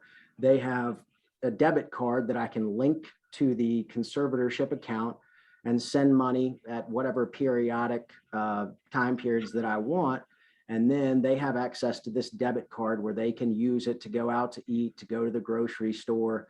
You can put certain controls on the TrueLink card, whether that be, putting a maximum amount that they can withdraw at an ATM or cashback purchases. And then another option is perhaps John is placed at a personal care home. Well, if you have a trustworthy and communicative personal care homeowner, you may be able to send, an extra $50 in addition to the monthly rent to that personal care home. And then they will dole out that money to John over the course of the month so that he can go out to eat or buy other necessities that he doesn't have at the personal care home. Somewhat similar to an allowance at a personal care home would be a resident account at a nursing facility, where you can put money into John's resident account. I kind of think of it like a commissary at a prison, where you put money in that account and then they can go buy groceries at the commissary or go get a haircut. Another thing that you might run into with John is, since he is receiving SSI, he may all of a sudden, maybe a parent or a loved one passes away and he is set to receive a large inheritance. Well, what you don't want to happen is that large inheritance to cause John to lose his governmental assistance.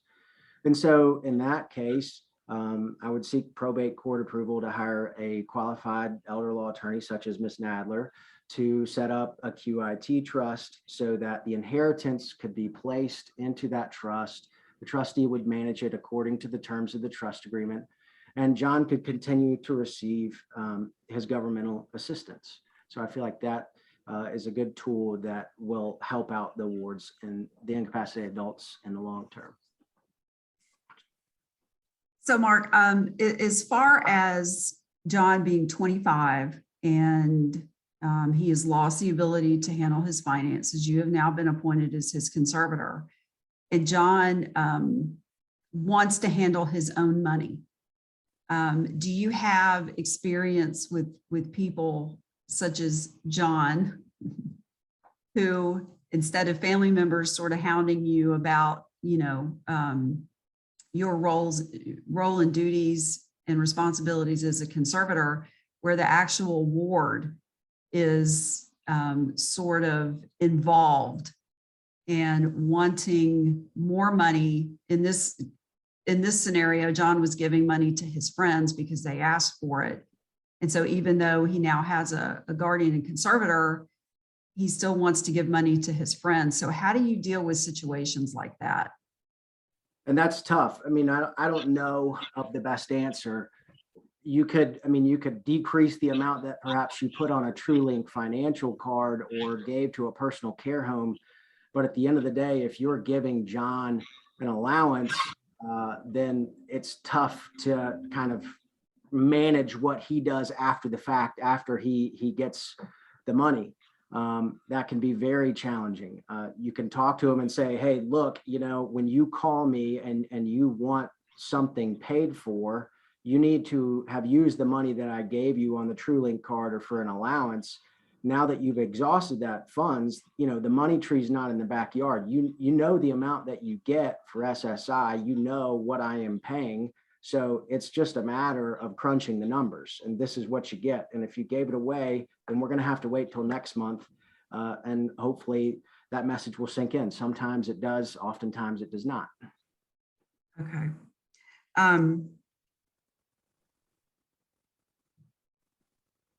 And you would, if you were appointed as conservator, you would remain as John's conservator. And within that conservatorship, you are required to file reports and that kind of thing with the court.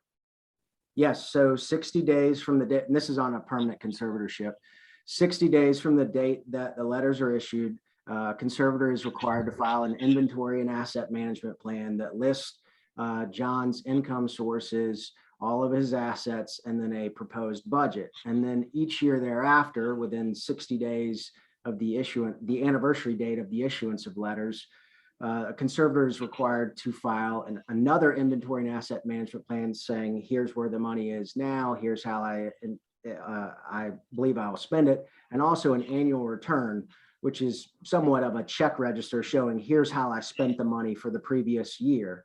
And the court reviews that, and perhaps the court will appoint a guardian ad litem to review that to ensure that the conservator is following the law and spending the money for the benefit of the incapacitated adult.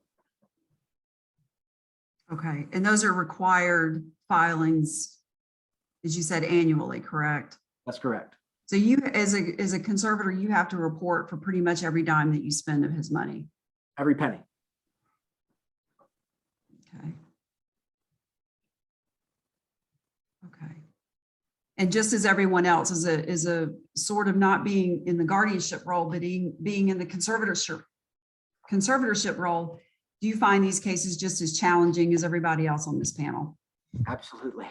I mean, it's real people, it's real life.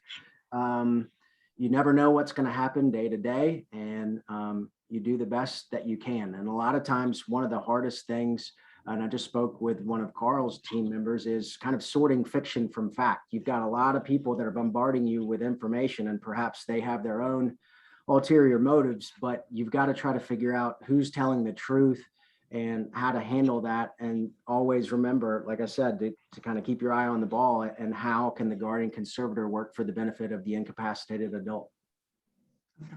Thank you. Okay, I think we need to go into question and answer. And I will try and facilitate this.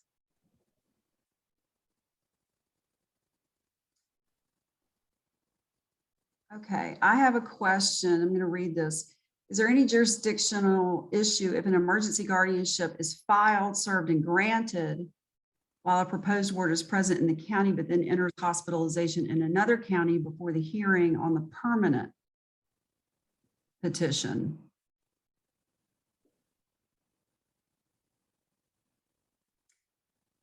This assumes the guardianship petition and permanent petition are filed and served on the proposed ward at the same time while they are present in the county. So Judge Ballard, this would be a good question for you. I think this question is, if you file an emergency guardianship petition and a permanent guardianship petition at the same time, while the proposed ward is in Gwinnett County, if the ward then is moved to another county, can the permanent guardianship be maintained in Gwinnett County? We certainly have seen this, and I don't know that anyone's been able to point to in the guardianship law what the answer is. We've looked at civil practice code and tried to analogize with things like, well, if you file a divorce in this county because you were domiciled there, and then as a result of the divorce, you end up moving to DeKalb County, is that divorce still pending in Gwinnett? Or if you sue a defendant in an automobile case, and they just happen to move, has nothing to do with the case, but they move somewhere else, so they have to still come and defend that case where you initially filed it in the first place. So we listen to both sides, make that argument when we hear it. If that's something that the court-appointed attorney wants to bring up on behalf of their client, we will let them argue that case. But like I say, I don't know that I've seen the code section on that, but that's kind of generally where we've been. Although I will tell you, I have been successful when I was not a judge making that argument and getting a case thrown out. So, but I've also seen it the other way too. Okay. And I know in my practice, I frequently file those petitions at the same time. I've never had a challenge to jurisdiction that was raised by either the court or a court-appointed attorney. So I've never had that issue actually come up. So Judge Ballard, this is a question for you. Do you ever see supported decision-making agreements? I have not seen one, but one time Judge D'Antonio shared a product that was a supported decision-making agreement, of course, with all the names redacted and everything, that was, just an absolute work of art. And it's something that we bring up in cases where it might be appropriate. And it certainly could be something that could be worked out in a mental health case, but I think it probably is going to be something that works better maybe with somebody with developmental disabilities on a high functioning level, and someone who's willing to do that, sort of recognizes that they need some help. But I have not incorporated it into an order, but I have been a part of doing orders that look more like divorce decrees with separating things out. But it's primarily been with senior adults, but it's not to say we couldn't use it in a mental health situation. Okay.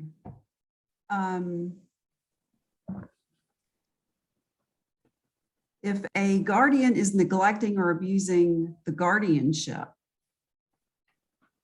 or the guardian has developed dementia or has died, do you convene a hearing to address, even if a petition or motion has not been filed?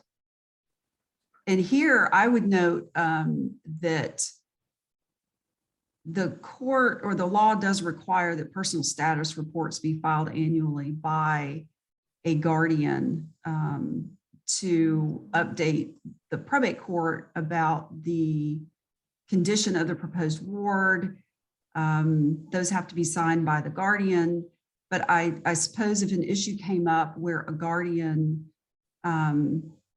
dies, or maybe the personal status report is not received, Judge Ballard, how are those sorts of issues addressed? A couple of different ways. It depends on how we find out the information. So if, for example, someone in the family files something or sends us a letter alleging some really terrible, nasty things, and we think that we've got an individual under guardianship who's in real danger, we could potentially cite the guardian right then and there. I think more of our go-to is when we think that there's something wrong, we might appoint a guardian ad litem to go out on behalf of the court and do an investigation and make a recommendation. Is this a misunderstanding? Is this a bad actor? Or do we really have somebody who's in need of a new guardian, and they can file a motion for a hearing or something along those lines, requesting that the court-appointed attorney for the person who might be under guardianship. If we don't get our personal status report, and sometimes we don't get our personal status report because the guardian dies and nobody tells us, we've got this process that we go through with kind of the steps of citing them before it finally comes to, well, we're going to have to send the sheriff out to your house to serve you and invite you to come to court. And that's usually the motivator to get someone in the family to tell us, oh, well, the guardian passed away. And we can do an order to that respect, notifying the interested persons who are on the original petition that we now have this vacancy. Would somebody like to come forward? Otherwise, we're going to have to appoint DHS unless we have somebody who comes forward and wants to take this job, and then we'll have a hearing from there. This is a question, and this is a really good question for Mark. And Mark, you referenced that joint accounts are sometimes an issue with conservatorships. The question is, can a conservator take 100% of the money from a joint account? So the answer is it depends. First, I would want to know that financial institution, what their account agreement says. Most of the ones that I've reviewed have terms and provisions for joint accounts, but then it says, unless it's contrary to the laws of the state where the account is opened or something to that effect. And Georgia's law about joint accounts ownership during lifetime is OCGA 71812, which says, kind of to sum it up, that a joint account belongs to the owners in proportion to their contributions to that account, unless there's clear and convincing evidence to the contrary. So in a joint account situation, it's, in my opinion, critical to look at the bank statement and see whose income is going into that account. So you can determine, if it's a husband and wife, what is Social Security, who does it belong to? Who does the pension belong to? Because you don't want to overstep your authority and take money that doesn't belong to the person that you've been appointed to. And then kind of the balancing act is also knowing that you need to protect your incapacitated adults' money. So you need to have a very clear understanding of whose money is in that account. And it may be a phone call or a letter to the joint account holder to try to figure it out, because this is going to be pretty early on in the case and you don't know all the specifics yet. So sometimes it takes some helpful explanations, and hopefully you're dealing with a trustworthy family and joint account holder. And Mark, I know these are very difficult issues because I've run into them myself, but if you have let's say John was married and his joint account was with his wife, would your analysis be the same? That question comes from me. Would your analysis be the same on something like that, where there is some sort of duty to support the other spouse financially? And I would probably ask that question to you at the same time, Dana. It's tough because sometimes it does feel when you get appointed as conservator for a spouse, and you're starting to take control of that spouse's income, it's a little bit of a financial divorce. And I had one case in particular where both husband and wife's income were going to that account. You could tell some expenses were the wife's, you could tell some expenses were the husband's, and then there were joint expenses. In that particular case, I created a spreadsheet that just tracked whose income was who and whose expenses that I could tell based on the bank statements were who, and then withdrew a conservative amount of money from that account to put in the husband's conservatorship account. So it's very difficult, and although I never care to do domestic law, sometimes being a conservator has certain flavors of a divorce. Got it. Thank you. The next question is, if Adult Protective Services has a pending investigation of a guardianship case, the court wait until the investigation is concluded or go ahead and appoint a guardian ad litem to investigate? So this would be, I think, again, a question for Judge Ballard. Sort of what is the role of Adult Protective Services when it comes to a pending guardianship case? I don't know that we've received any reports from Adult Protective Services. We filed a guardianship a couple of years ago, but then there was 5 years of no guardianship. So we really don't get much from them. I've had APS from this state and other states be called as witnesses, but I don't get reports from APS. Okay, so you wouldn't necessarily know for court that an APS investigation was pending unless somebody came or a party to the case told you about that. Is that correct? Yes, and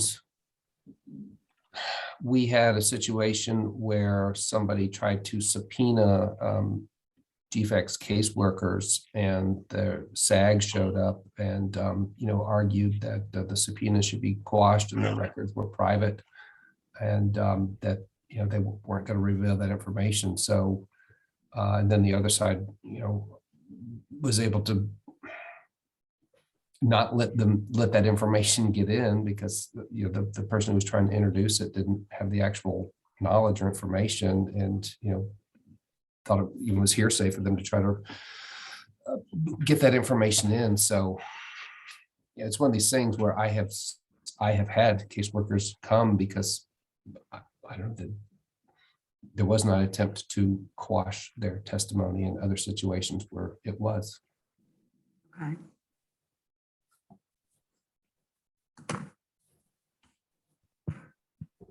Okay. Carlton, we have a question. Just to clarify, what is the role of the Department of Human Services in a guardianship matter? The role of the Department of Human Services is to provide through the Public Guardianship Office as a DHS representative, the oversight and day-to-day management of a person who has been declared incapacitated through the probate court and found in need of a guardian.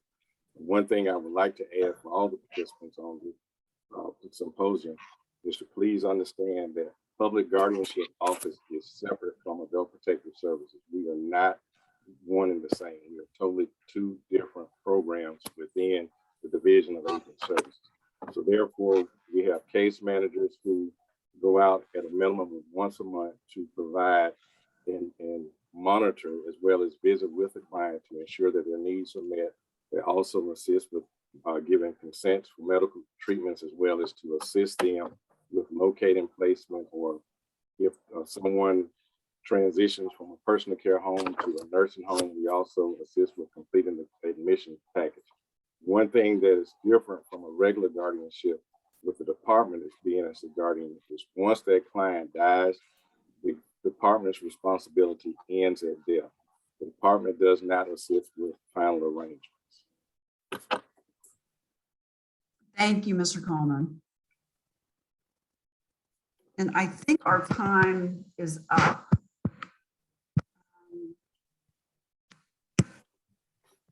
Clear out all the questions, Dana? I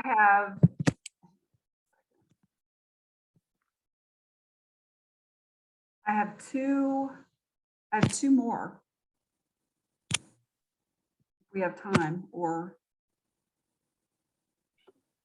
Go ahead. Let's try to take one of those because we've got a slight change, but I'll mention that. Just go ahead and take one of those questions and we'll see if we can get an answer and then we'll go from there. okay, and this is a good question for Mark. If the ward has a Social Security representative payee, would that be considered funds to be collected by a conservator and reported to the court, or would Social Security be responsible for monitoring those funds? Well, so as conservator, most of the times I apply to become the representative payee.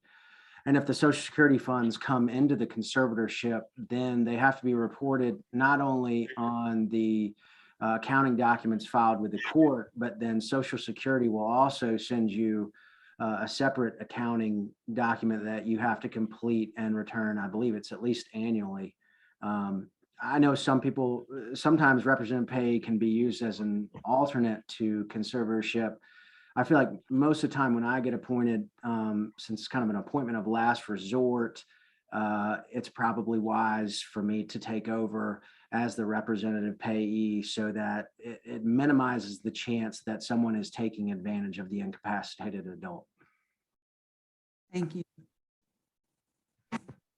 Okay, thank you so much, Dana Ashford and Judge Valor, Carlton Coleman, Mark A.C. Robinson, and Heather Nadler. That was a very informative panel. You all did not let me down, as I knew you would not. We're going to do a slight change here. We're actually going to go ahead and take about a 10-minute break here. And hopefully when we patch back on, CEO Thurmond will be able to offer some greetings, and then we'll go ahead and press in to our third panel. So you all may go ahead and take a little over 10-minute break, and we'll see you back in a few. Thank you.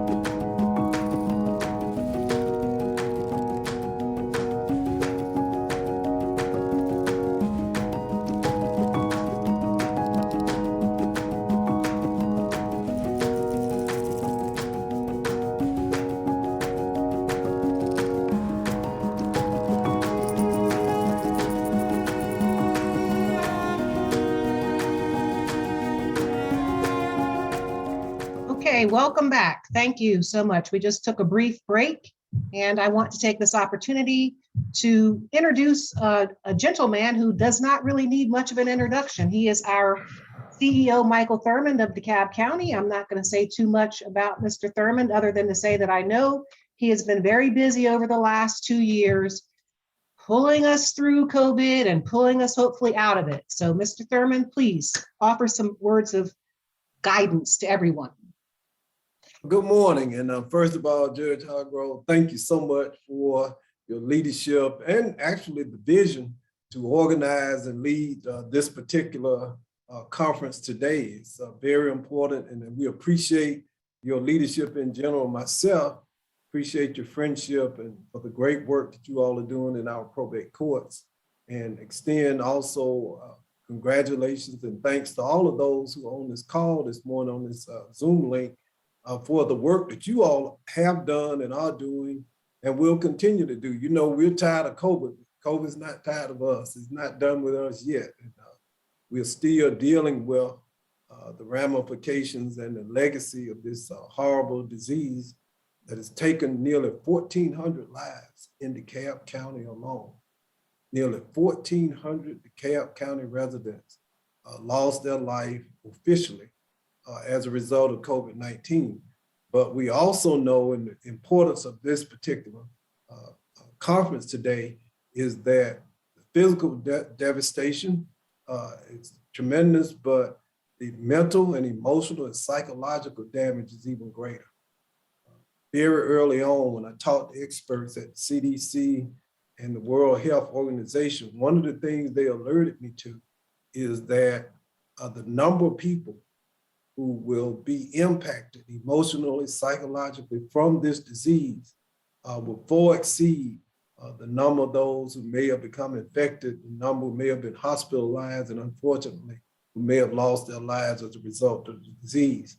And we see it every day. You see it every day, Judge Hargrove, and other members of the judiciary and those who support our courts. You see it every day in the lives that you lead. And consequently, we have to be more sensitive, we have to be more knowledgeable, and redirect and align resources to address these issues that will continue long after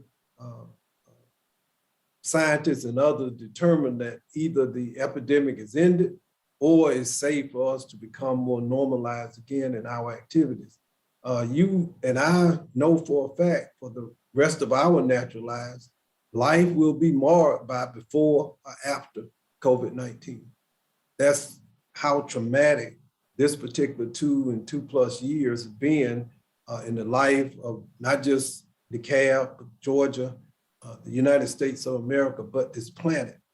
And so as we go about our professional lives, raising sensitivity, one of the things we've had to do very early on when we were putting our plan together, we invested, I think, some $3+ million in the Community Service Board. We may have been the only county, at least at that point in time, who made a significant investment in the agency that leads in terms of responding to mental health needs in our county. We recognized early, and not only did we recognize it, we followed up with an appropriation. We made additional appropriations in our courts to deal with case load backup, with greater responsibilities that you all are facing every day. And one of the things, as I was talking to my staff about this conference, said, well, how do you deal with it? How do you manage this? And people ask me that, Judge, to be quite honest with you. And the first thing I come and they say, well, how do you deal with all these pressures? What in the world? Well, first of all, it's a blessing to be called to stand in the gap during moments of great challenge and conflict or need. Count it as a blessing to be a probate judge, or a state court judge, or work in the court's office, or to be a counselor, or to be a psychiatrist or a psychologist. For those of us who have positions of influence, that's the blessing. Because when we answer the call to be public servants, and that's who and what we are, public servants, first of all, I've always believed that public service is one of the most noble of all endeavors. And what makes it so transformative is that we don't get to choose who we serve. We can't decide that we want to serve the Republicans or serve Democrats or serve Black folk or Hispanic, Latino, or Asian or Caucasian. We open up our doors every day and the public answers or comes to us for knowledge, assistance, support. They bring their challenges, their problems. And because we are public servants, we have to respond. So one of the most important things beyond sympathy is empathy, recognizing that oftentimes when the people come to us, they come to us at a time of great crisis, and they come to us with problems that they can't solve on their own. That's the whole essence of why we have a court system. Oftentimes you have opposing parties who disagree on key issues, and oftentimes they bring their anger and their frustrations to our door. They just do. Recognize first that it's really not us that they're angry about. It's about things going on in their lives, the thing that they're most frustrated about. It's not necessarily with you. And we're in a business, and I've been blessed to be in positions in agencies or organizations that have a unique reality. We are in a business where you can clear your waiting room on Friday, and come Monday morning, it will be full again. Judge Hargrove, there's just no end to the people who will come. So how do you manage yourself? And by the way, in order to help others be healthy, guess who has to be healthy first? Yourself. You and I have to make sure that we are doing the things necessary so that when we go home to our family, our friends, and the people who love us, we are in a position to provide them with the love and support that they need. Now, this is, and I've said it publicly, so this is not new. One of the things I always say to my employees, don't take the work home with you. I don't think it's necessary. I don't want my folks taking the work home with them. We ought to be able to do this job well enough that we can get it done within the prescribed hours that exist. If you take your work, if you take your frustrations home with you, guess who bears the burden of that? The people who love you and you love the most. So try as best you can to be healthy. Recognize that the good book calls us not to solve every problem, and because I won't and you won't. We've done a great job, I think, in DeKalb County as a family, DeKalb together, responding to this crisis. But I also know that we didn't solve every problem. We didn't fill every need, but that's okay. We're called to do the best we can, not to be perfect, not to always get it right, but to try as best you can to help those who are troubled, those who are distressed, those who are forsaken, and those who need support and assistance. Not that you always get it right, but that you always do the very best you can, however you can, and whenever you can. So first, I want you all to be healthy, because if you are healthy, then we're in a position to help those who need us the most to fulfill their hopes, their dreams, and their ambitions. So with that, I'll just end by saying the most important message I came today is to say thank you. Thank you for your service. Thank you for all the great work that you're doing. And because I'm the CEO, I have certain executive privileges. So I'm going to exercise one on behalf of the nearly 800,000 residents of DeKalb County. I want to say thank you for those that you helped, but somehow may have forgotten to extend that recognition to you for your labors. So thank you for those who didn't say it, who needed to. Thank you for those who wanted to, but may not have been in a position. And thank you for those who may have just forgotten to do so. You are phenomenal. The DeKalb County family, the people in your profession who gathered on this call are just phenomenal people. And I have been so truly honored to be a part of this family. Later today, DeKalb County will receive a Good Trouble Award from the Center for Civic Engagement because of our response to COVID-19. The entire DeKalb County government. So all of us can celebrate that as I celebrate you. Now, be safe, take care of yourself, take care of your families, and be blessed. Thank you. Thank you so much, CEO Thurmond, for those words. I'm definitely going to take all of them to heart, and I will say that I am, as many are, a work in progress. So we shall see. So thank you so much for your appearance here today and for offering those very kind words. We greatly appreciate it. Thank you, Have Judge. a blessed day. Thank you. I am now at this time going to ask that Judge Raphaelia Stroud, Judge Melanie Bell, Assistant Solicitor General Deneen Steele, Dr. Angela Powell-Smith, and Lori Freeman, please turn on your cameras and your microphones. And I am not sure if we have Assistant Public Defender Olivia Broussard. I do believe that she's may have been caught up in court this morning, which just is not a surprise to us. So if she's not in now, she may come in later, but I'm going to go ahead and turn it over to Judge Raphaelia Stroud, who is the moderator of this panel, and I'm going to introduce her as follows. Judge Stroud serves as a DeKalb County magistrate and as chief judge for the City of Decatur Municipal Court.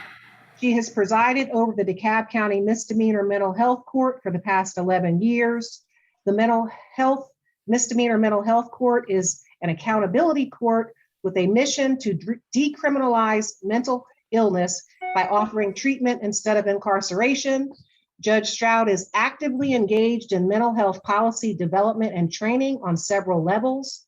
She's in a second three-year term as one of 14 non-federal members appointed to the U.S. Department of Health and Human Services Interdepartmental Serious Mental Illness Coordinating Committee to provide advice, guidance, assistance, and expertise to improve our nation's efforts to address, treat, and support recovery for adults with serious mental illness and children and youth with serious emotional disturbances and their family members. Judge Stroud, thank you for agreeing to moderate this panel and take it away. Thank you, Judge Hargrove. Thank you. All right. Our panel, of course, is the intersection of between mental health and the criminal justice system. And just as a backdrop for our panel, let me share this with you. NAMI, the National Alliance on Mental Illness, who does mental illness 365 days a year, is there to support and help those suffering from mental illness and their families. They say that at least 1 in 5 Americans will suffer a mental health disorder in a given year. Based on the statistics that our CEO just shared with us of our more than almost 800,000 residents, we're looking at the possibility of about 150,000 people experiencing a mental health disorder in a given year. So the question isn't whether or not there will be an intersection of mental illness and the criminal justice system. The question is when. And we know from various news accounts that it happened. And let me just share these two with you. 1 in 25, NAMI says, will experience or suffers from serious mental illness, such as schizophrenia or bipolar. Out of our population, then that suggests that there's approximately 30,000 of us in our county with that. And I heard Dr. Brickhouse, who is over jail mental health, the doctor over jail mental health, soon to retire, say at one of his presentations that our jail has experienced approximately 45,000 arrests in a given year. So again, it's not a matter of whether or not there is an intersection between mental illness and the criminal justice system, it's just when. And so for our panel discussion, we have people who are well versed in that intersection that will join in our discussion today. And I'm just going to do a brief introduction of each one of them. And then when they come to share, they will say anything else that they like to say about themselves. But we have Dr. Angela Powell-Smith, who is a licensed professional counselor, clinically certified criminal justice specialist, certified grief specialist, and master addiction counselor, having served as a treatment provider and consultant in various criminal justice and substance abuse treatment settings, like our DeKalb Drug Court and like our misdemeanor mental health court. Dr. Smith wants me to let you know, and she wanted to share that she is also a Christian and a homicide survivor.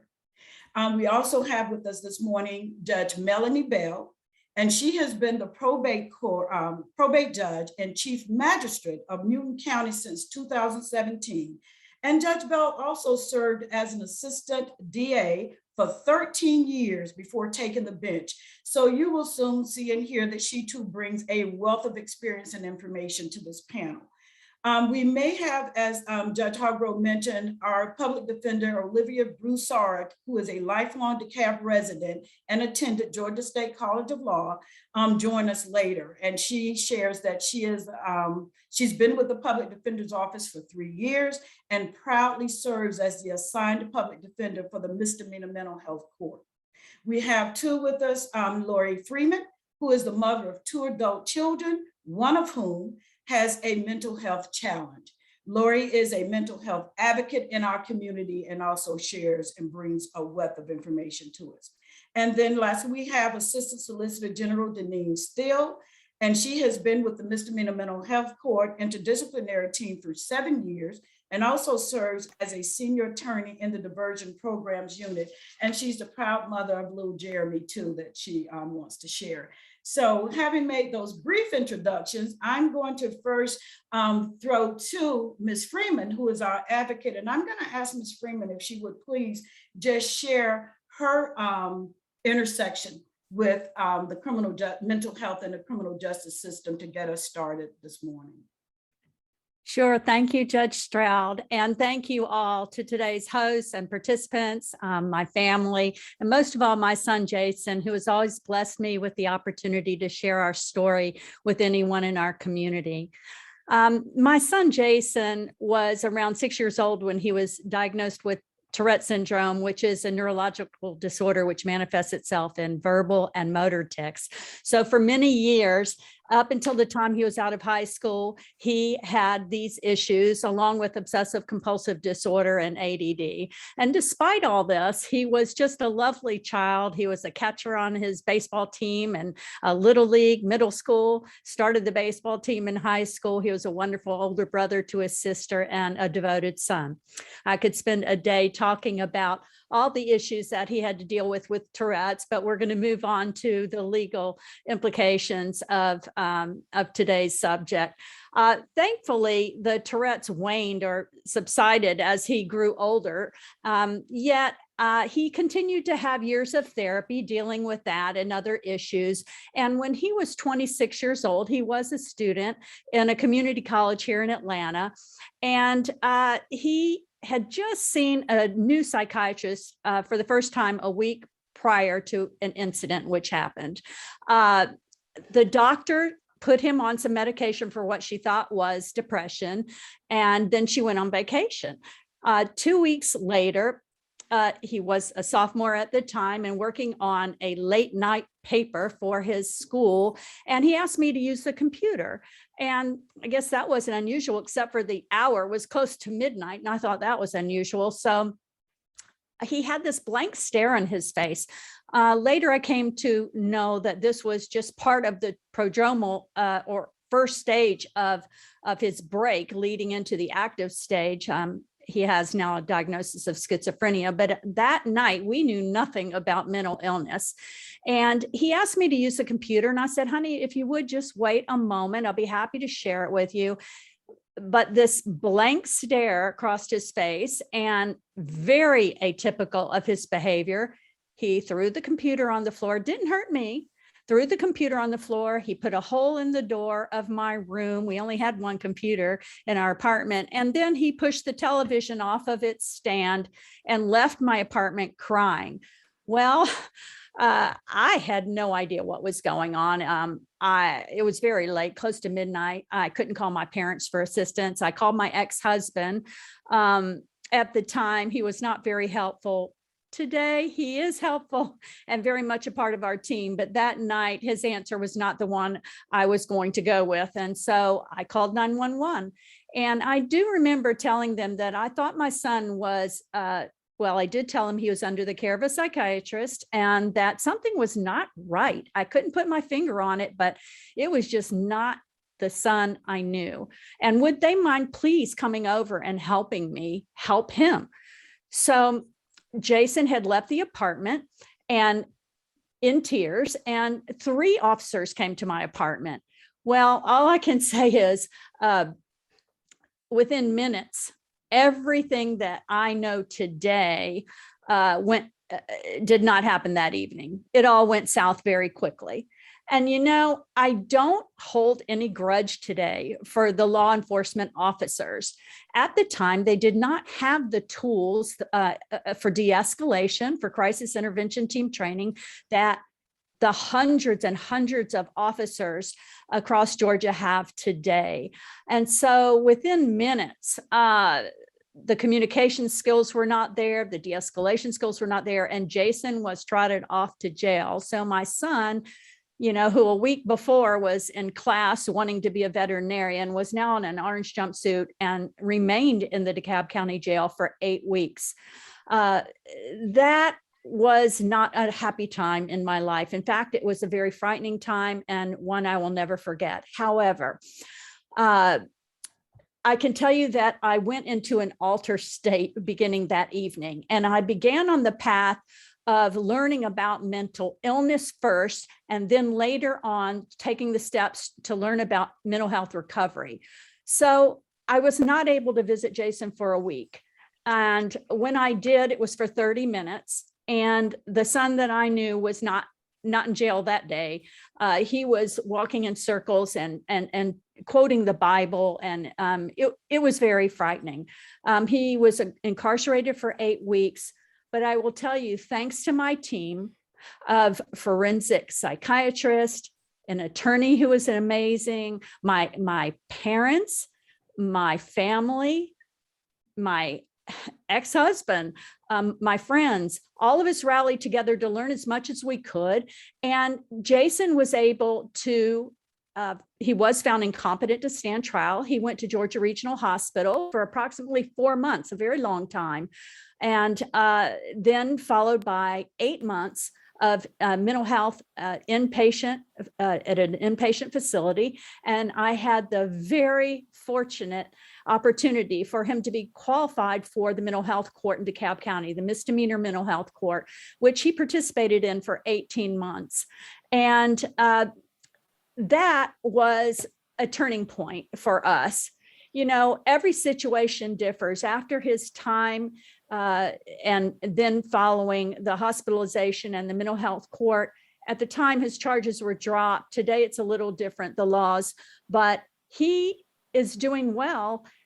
He is in recovery. And what does recovery mean in the mental health world? Recovery does not mean a cure. Recovery means that you have pulled together your team of resources, a family, of friends, of mental health professionals to give your loved one the opportunity to have a meaningful and purposeful life. So my ex-husband and I decided that the best solution for our son was to give him the opportunity to live independently with support. And that is what he does today. He has an apartment, he drives, he takes his medication, he sees his psychiatrist, he sees his therapist. And today I partner with NAMI. I partner with police officers, hundreds of them. I have had the opportunity to train through GIPSTIC, NAMI, and the Department of Behavioral Health and Developmental Disability, help sponsor classes, which are 5 days long for officers. This has been an incredible experience. Now, does my son still have a mental illness? Yes, he does. He has a diagnosis of schizophrenia, and it is lifelong. But my commitment to him is lifelong, so as well as my commitment to my community. So rather than have this turn into something that would be miserable, and as CEO Thurmond said, you know, it is a blessing to have the opportunity to do things like we are doing today. I get choked up every time I talk about it, and it's been over a decade. But we have an opportunity to partner together, to communicate, and to bring in community to serve as an opportunity, bring mental illness out of the dark and to bring it into a place where we are discussing more about mental health and recovery. So we've come full circle. It gives us additional purpose. And like Judge Stroud said, 1 in 5 of us will have a mental health challenge in our lifetime. This includes myself. I have some anxiety issues. It includes 1 in 5 of us here today. It is nothing to be ashamed of. I am grateful to the court who helped my son. I'm grateful to the attorney who helped my son have this opportunity to get well, my family, my friends, all of you here today. I am grateful that my parents taught me that the most meaningful thing we can do is to help each other and do unto others as you would have them do unto you. So thank you to all of you. I could talk all day about this experience, and sometimes I do, but not today. So I just want to let you know that my advocacy will be lifelong. And I want to thank you for this opportunity today and encourage all of you to contact me if you wish, or contact NAMI or DBHDD for any issues that you may have regarding mental health. And it is truly an honor to be able to share this with you today. Thank you, Thank Judge you so Brown. much. Oh, thank you, Ms. Brickman. I'm sure we'll come back to follow up and get some questions Certainly. from you. But at this point, part of our panel presentation is just to share with our audience experiences, expectations, and efforts extended when mental health meets or intersects with the criminal justice system. So thank you for that experience. And you raised a couple of things that we will certainly come back to. One of the biggest is that what happens, and Ms. Dreyfus touched upon this in her presentation first thing this morning when she said that violations that include aggressiveness towards family oftentimes results to the police being called, and the family that is just simply worn out actually seeks help. So I'd like to, at this point, introduce again Ms. Steele, who is from the Solicitor General's office, and ask her to please speak to the experience of her office when you acknowledge and when you see that mental health has or illness has in fact intersected with the criminal justice system as your office prosecutes misdemeanor offenses. Can you share that, please?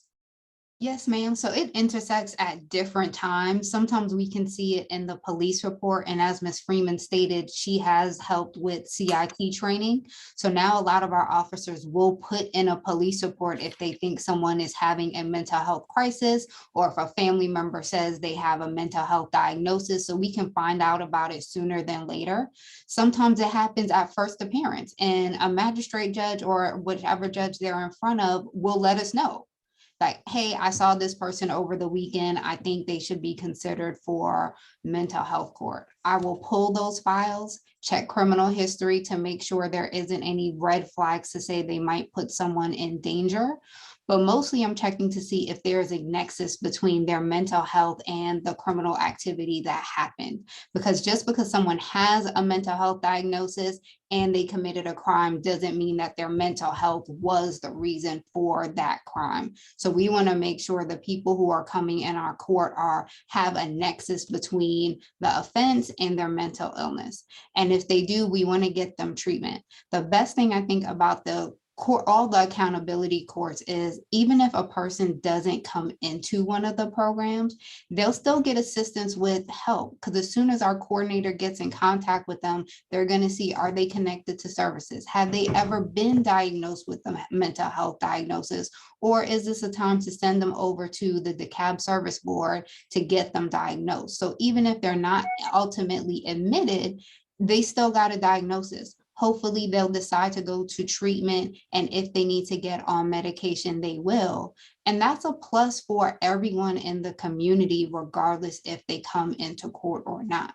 But if they do come into the court, they will have a year-long of oversight and a team full of people who are in the criminal justice system that they can see are not there to hurt them, but to help them hopefully not continue the cycle. Because as we know, people with mental health diagnosis are more than likely to have repeat contacts with law enforcement just because of the nature of their illness. So we want to help them to be able to stay on track, to stay in recovery, like Ms. Freeman said, to not be recidivist and seen over and over again. Okay, thank you. And what we've heard, I'll just reiterate here, we've heard several of our panelists today speak about accountability courts, and that's just a resource that's available to the community, and an important resource, because we did hear Judge Harris actually mention, as she went through the legislative review, that accountability courts, mental health accountability courts, is something that is in fact included in that Mental Health Parity Act information, because of the results and because of the benefit of that particular resource to our community. And we'll come back and speak a little bit about it later. But I'm going to, at this point, introduce again Judge Melanie Bell, who is our chief probate court judge over in Newton County and the chief magistrate judge, and a former prosecutor who has a tremendous amount of information and experience with this particular nexus, mental health intersecting the criminal justice system. So Judge Bell, could you share some additional insight for us in this regard? I can. Thank you, Judge Stroud. So I just kind of see the mental health intersection with our justice system from both sides of my job. As the chief magistrate, I have learned to ask the officer when they're obtaining a warrant from me, did this look like a drug issue? Did it look like there was an alcohol issue? Is there a mental health issue going on in this situation? They're not experts, they're not doctors, but they're observing the behavior. A lot of them have been at this long enough that they can say, he didn't look like he was high or drunk, so I'm thinking there may be a mental health issue. That's important for me, because then we share that to the judges who handle first appearances, And we can then utilize that to go ahead and get a bond condition in place, sending them over to our local community service board, our CSB, to get mental health treatment. I was telling the ladies the other day when we were prepping for this, had a gentleman the other day who was very calm. I would not have known in speaking to him at first appearances that there was a mental health issue, but he is schizophrenic. He was arrested by a local police officer, and when I was talking to him to issue the warrant, he made sure to let me know that the gentleman had shared he's schizophrenic. So in talking to the gentleman at first appearance, after I set a bond for him, I asked him, are you, in a delicate way, kind of got around to the fact that he had some mental health issues, and he opened up, told me, yes, I'm schizophrenic. And I asked him if he was taking any medication, and he told me no. Typical response from a schizophrenic: I don't like how it makes me feel. So I told him that I was going to make a condition of bond that he, go over and see our local mental health provider, and that he needed to follow any of their instructions, including mental health medications. And so, but I was able to have a conversation with him instead of just, kind of, ordering that from down on, or from up on high. I was able to have a conversation, and he told me, I don't like those medications. And I said, I understand, but if you're honest with your doctor, they can kind of work with you. And then he very quickly said, so what if I don't do that? I don't like going over there. And I said, well, if you do that, you'll come back here, which led to, okay, Judge, I'm going to go over there. I don't like being here. And so, it's so helpful for judges to be educated about the issues, but to be able to share information and from law enforcement. Sometimes we'll have alleged victims contact the office before we do first appearance hearings, and just let my staff know, can you please let the judge know before this person is bipolar and she's not on her medications, or they're schizophrenic, whatever their diagnosis may be. And as we discussed earlier this week, sometimes this is the way people get a diagnosis. This interaction with law enforcement, that it results in them being arrested and entering the criminal justice system, that may be the way they end up with their diagnosis. They may not realize, the family may not realize how bad things have gotten. And so this may be that point where they can finally get that diagnosis, figure out what's been going on, and get proper treatment and medication. And while I'm so excited about the additional abilities law enforcement is going to have to get these people into treatment, for the lower level offenses, I see so many people with disorderlies and criminal trespasses. And that's why they're being arrested, but it's really all stemming from their mental illness.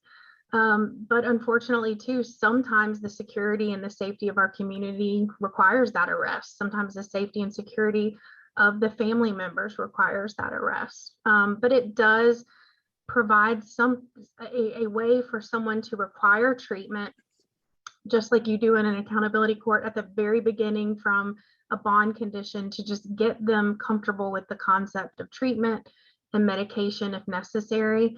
As a probate judge, I see it from people coming. We've talked a lot about OTAs. I see people, sometimes it's, 1 or 2 a week. Some weeks it's 2 or 3 people a day. And during the pandemic, like everyone else, our numbers went way up. And people were suffering, but I loved what Judge Wolk said earlier, because so many people come to us saying, put my family member in treatment, Judge Bell, and the officer said you could do that. And I get to, I'm going to tell them from now on, I can't commit them, I can give them a ride, because that's really all an OTA is. But it's another opportunity when we're speaking with those people to educate the families, to introduce them to the concepts of NAMI.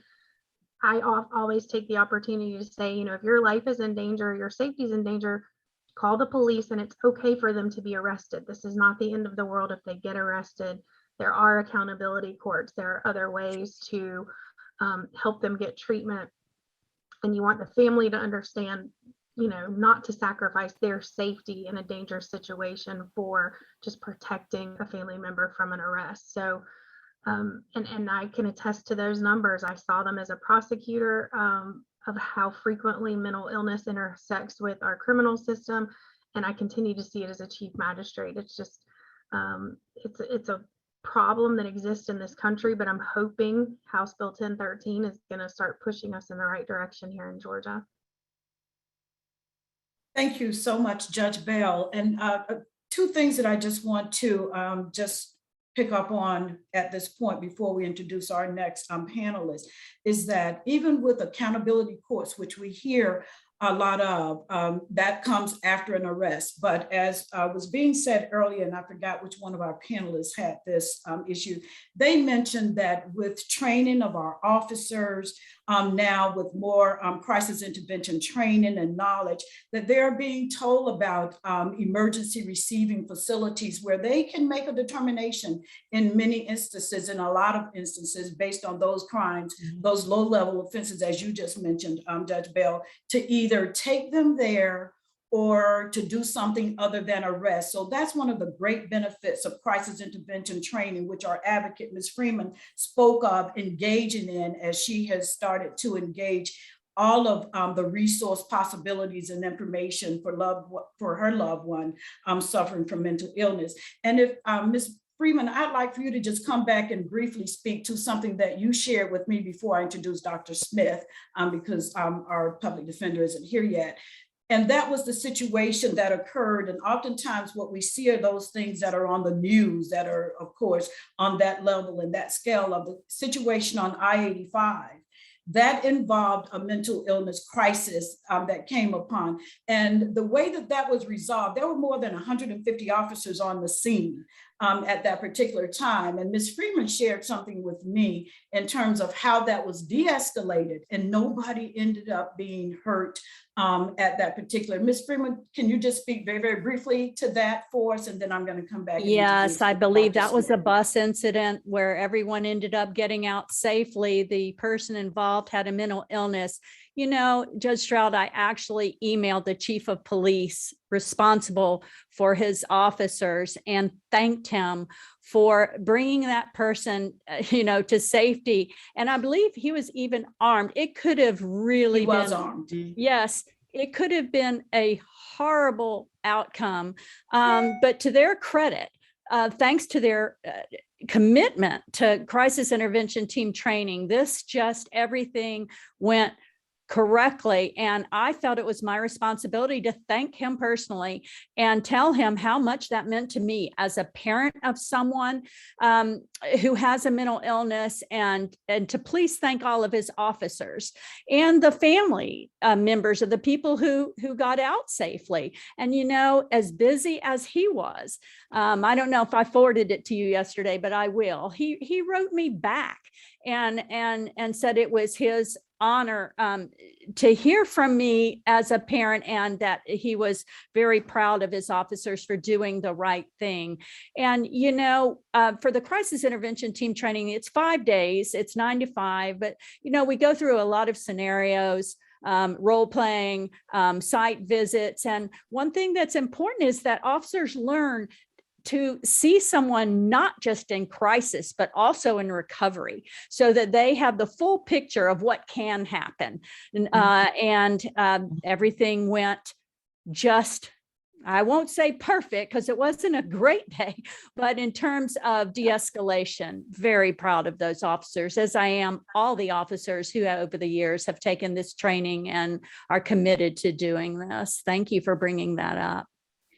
I did want to just highlight that because the Gwinnett Police actually have a behavioral portion of their team where officers that are in fact trained in CIT were there and on scene and on site to help de-escalate that scenario. And so that individual was in fact taken in, and there's been some mention of potentially consideration for accountability court. And what I want to say about accountability courts at this juncture too is that just as Judge Woke and Judge Harris spoke of the voluntariness that's required, that you can't force people into treatment or taking medication, we also cannot force them into an accountability court. That decision has to be a voluntary decision, and that's pursuant to the standards that govern these type courts that are codified in Georgia law. So I want to bring that up too, because we often get the question, can't we just force them into accountability court and you make them take medication?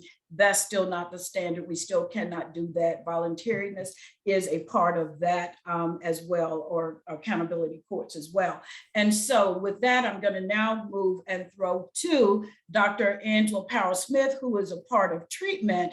And what I want to say at this juncture too is that when somebody is in an accountability court, people think that that is just a free get out of jail card. It is not.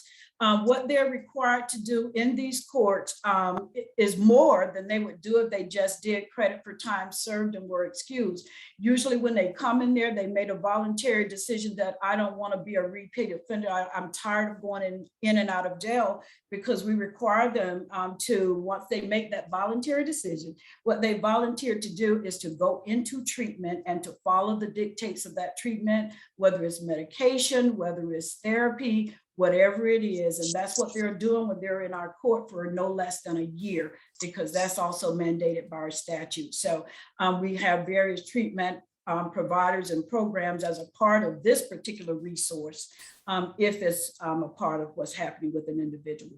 So Dr. Smith, if you could just speak to that, please.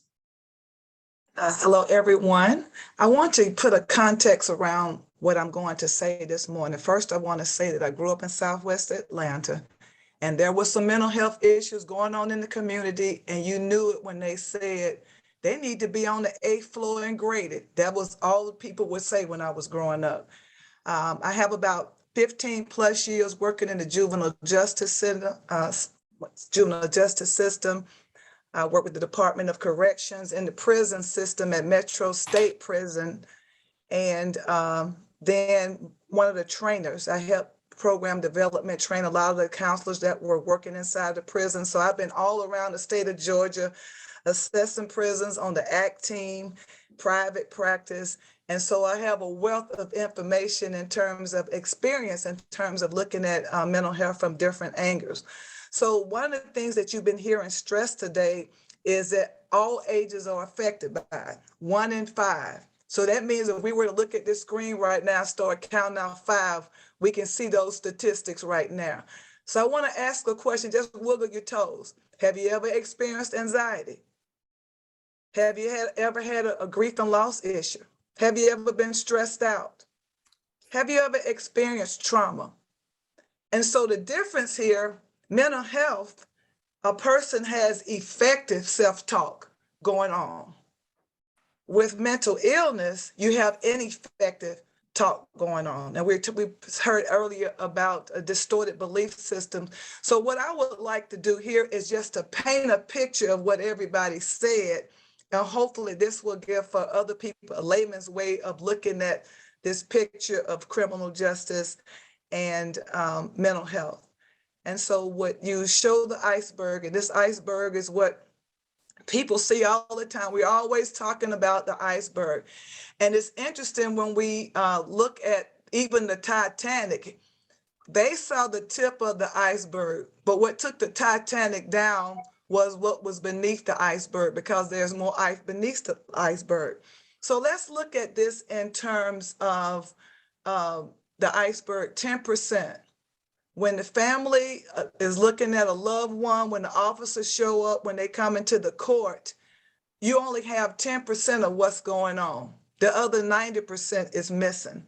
And so as a treatment provider, our role is to look at the 90% plus the 10% to try to understand so that we can tailor make the treatment plan for the person that we're working with.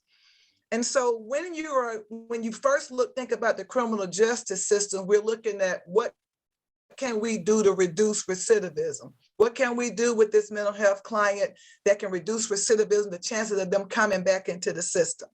Okay. And so when we think about this iceberg, when we look at this person, the stress is starting in their mind when whatever they're telling themselves about themselves, and then what are they telling themselves externally? We don't have that information. We don't have any information about their thoughts and their physical sensations, nor the feelings that are going on. We have no idea about their belief system that has probably developed, because a person with a mental health belief system is much different from my belief system.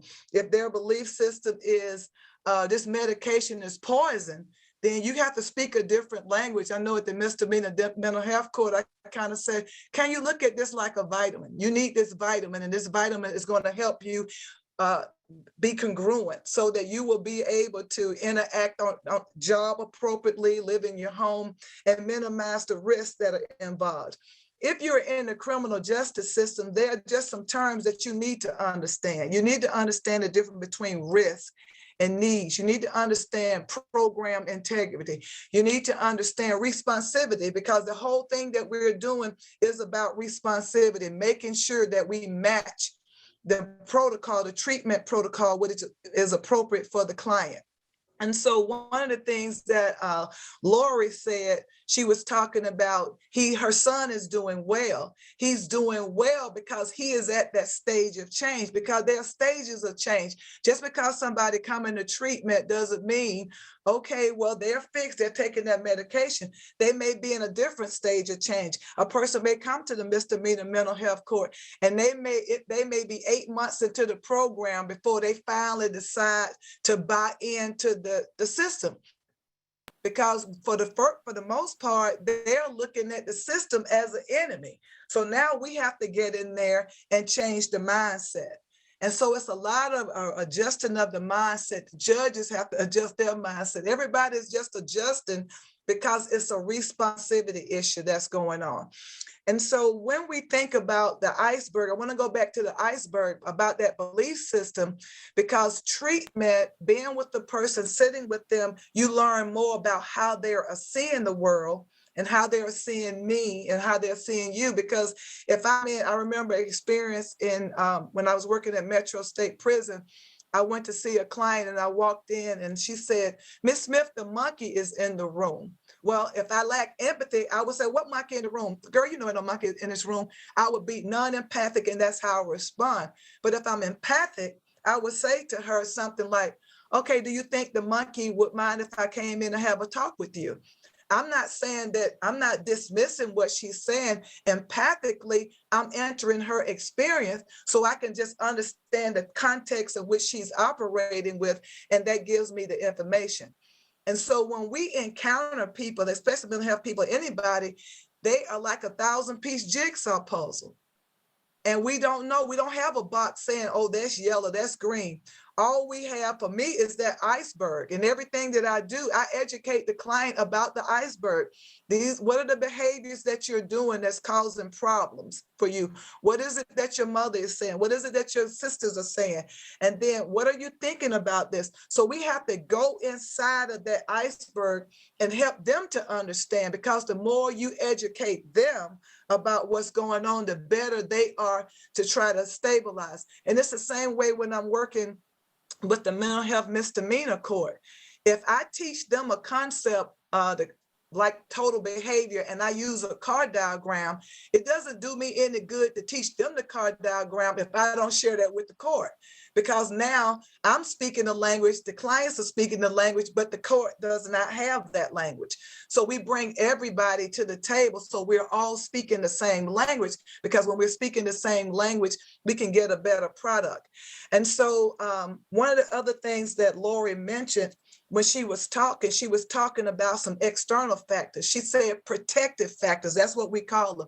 She has some protective factors in place. She has friends that were supportive. She had family. She had an ex-husband. She had this mental health system that was coming in supporting her, and she had the misdemeanor mental health court. There are some clients that don't have all of those things put in place. They may not have a mother that knows what to do and follow up and track things and like she did. There are some families out there that are at greater risk, and they may not have those resources in place with those. She also talked about that 10%, and that 10% of the tip of the iceberg. She said he threw a computer, he was crying, he had a blank stare on his face. Those things were indicators to let her know that something was going on. But again, that was only 10%, and the 90% was missing. And so one of the things I want us to kind of understand when you start thinking about the conflict and you think about us, I wanted her to mention that I'm a homicide survivor, and that's for a reason, because that was very traumatic.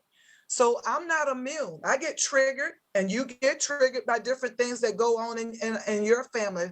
Mr. Thurmond was talking about self-care. We all get triggered. When I see yellow caution tape, I get triggered. When I scroll down my TV and it says first 48, my mind goes back. So we all have these triggers. But again, the difference is that I can talk myself off the ledge.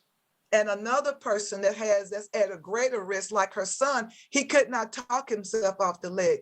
He did not have the insight on the inside to be able to say, my heart rate is going, my thoughts are racing, my palms are sweaty. He lacked that information. And so that's part of treatment, is educating them about what is going on with their bodies, helping them to be very intimate. When I'm working with clients and teaching social skills, as what I'm doing with the misdemeanor mental health court, we use real life situations. If the person comes in, like, let's say, for example, they were talking about the clients that come through. You see the 10% family violence, shoplifting, criminal trespass, simple battery, and traffic. That's what they're doing on the outside. But with each diagnosis, you have different behaviors that go with that. You have different thoughts that are on the inside. You have a different belief system that's operating. And so one of the things that we have to do, just like I have to be as intimate with myself and check my own pulse, because when I embrace a situation or encounter a situation, remember, my iceberg shows up with their iceberg. And if I don't manage my iceberg, things will get out of control. And that's why that training piece is so important. And so with that stress, you have that stress coming in from the inside. Then the belief system, if they don't have a skill set to help them to exit, then things escalate. And so if a person, the people that come in, they may have substance abuse issues. If I don't teach them a refusal skill or teach them how to deal with the urge, then how are they going to manage in the community, because they're only with me for an hour? So we have to use real-time situations with them. If there's a person in the family that they're having a hard time talking to their mother, then we're going to give them a give and feedback skill, just so they will be able to talk to their family member or different things that's going on with them. A lot of times people with mental health issues, they may not know how to ask the right question or who to ask for help. There are some things that they need to share with the case manager and not tell everything to the judge. So we teach them how to select the right person in order to ask the right question. And so we're talking about a skill set. And just because we teach somebody a skill set doesn't necessarily believe that they can do it. And that's why when you think about the what works research, when it talks about the criminal justice, and even when you look at research related to various diagnoses, the beauty with the misdemeanor mental health court is we're using cognitive behavior therapy. And that is the mode of treatment for the people that's coming in for treatment through the misdemeanor mental health court. And with cognitive behavior therapy, we look at the entire iceberg. And so we're able to, the things that I'm able to see during that 1 hour of being with the client, I can refer it on and say the person didn't look good today. I think that was the term that Lori said. Lori said something just wasn't right. And so when we start seeing that something just not right, that is the sign that we need to move to the next state, the next protocol. The other thing is, even with ourselves, the thing came up about self-care. When we find that our palms are sweating, we find that our heart rate is up, when we find that we can't sleep, then we have to do the same type of thing to take care of ourselves, because if we don't take care of ourselves, then we will overreact to situations that we find ourselves connected to. And so when you're dealing with cognitive restructuring, you're doing work with the thinking as well as the behavior. And I think that that's the beauty to me of being in the criminal justice system, because we have to make sure that we tailor-make the treatment to accommodate. Now, even though that I'm only doing a group, I am still a licensed professional counselor when I'm looking at that client. And that is the reason that I pass off information to them, so they will be aware of what I saw in that hour.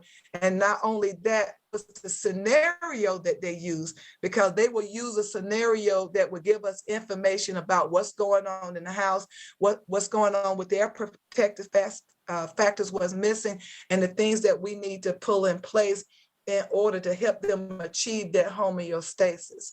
And so that's kind of what I needed to say.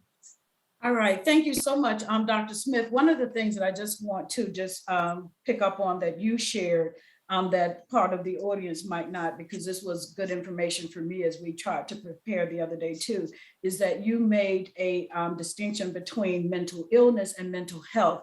And oftentimes those two are used interchangeably. But you shared what the difference is. With mental illness, there is a diagnosis, and oftentimes people aren't able to talk themselves back and down off of whatever it is that's about to take place. Right. As where with mental health, that is the difference, that you do have what's needed to kind of pull yourself back together. And that's a very, very important difference, because when we talk about that 1 in 5 that NAMI says will experience a mental health disorder, but they're able to come back or to go into, some type of therapy, even if it's some self-care therapy to help themselves. So I want to highlight that. And I also want to indicate too, because everybody, as Ms. Freeman admits herself, she had a wealth of support that everybody, and you emphasized, Dr. Smith emphasized, does not have. And that's very true. Everybody is not going to get to Skyland Trail. That's for absolute sure. But what you heard our CEO said is that he invested a lot of economic wealth in the Community Service Board, because they're there and they help people on an economic need basis. So people can go there for assessment and for treatment. And I want to put that out there. I want to just raise one other issue as I work with policy too on the federal level, is that really within this area, we have a workforce issue. We need more people dedicated and trained in this type work.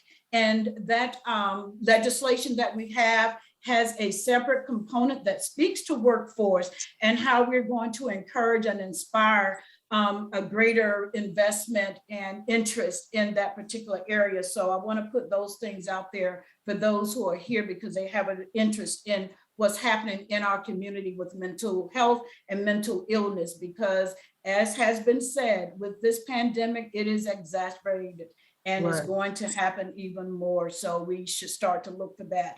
So before we go to our question and answer, I want to go back to Judge Bell, who sees a lot, as she said, sometimes 3 in one day, but certainly 3 and 4 in a week, and just ask her if she has anything else that she wants to put forward before we move to Q&A as relates to the intersection of mental health and the criminal justice system.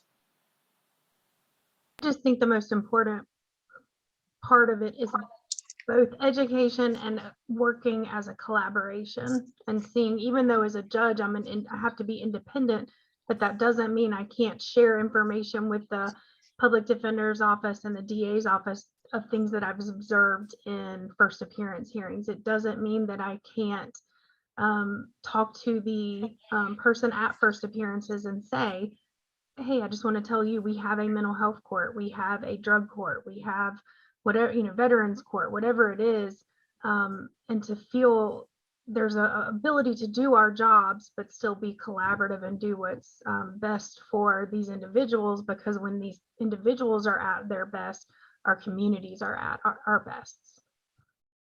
Okay. Thank you. I don't see that our public defender, Ms. Broussard, was actually able to get out of court. She had a hearing that was placed on her calendar at the last minute, and she did not know that that would happen. So Judge Hargrove, we've concluded what we have in terms of our presentation. If you are ready to go to question and answer or Q&A. Yes, we can move into question and answer. Do you want to go ahead and grab that question and throw it out to your panel? I sure will. And this is from State Court Judge Tammy Long Hayward. We often encounter people repeatedly who are charged with the indicator offenses, trespass, simple battery, loitering, etc. We find ourselves caring deeply about our frequent flyers.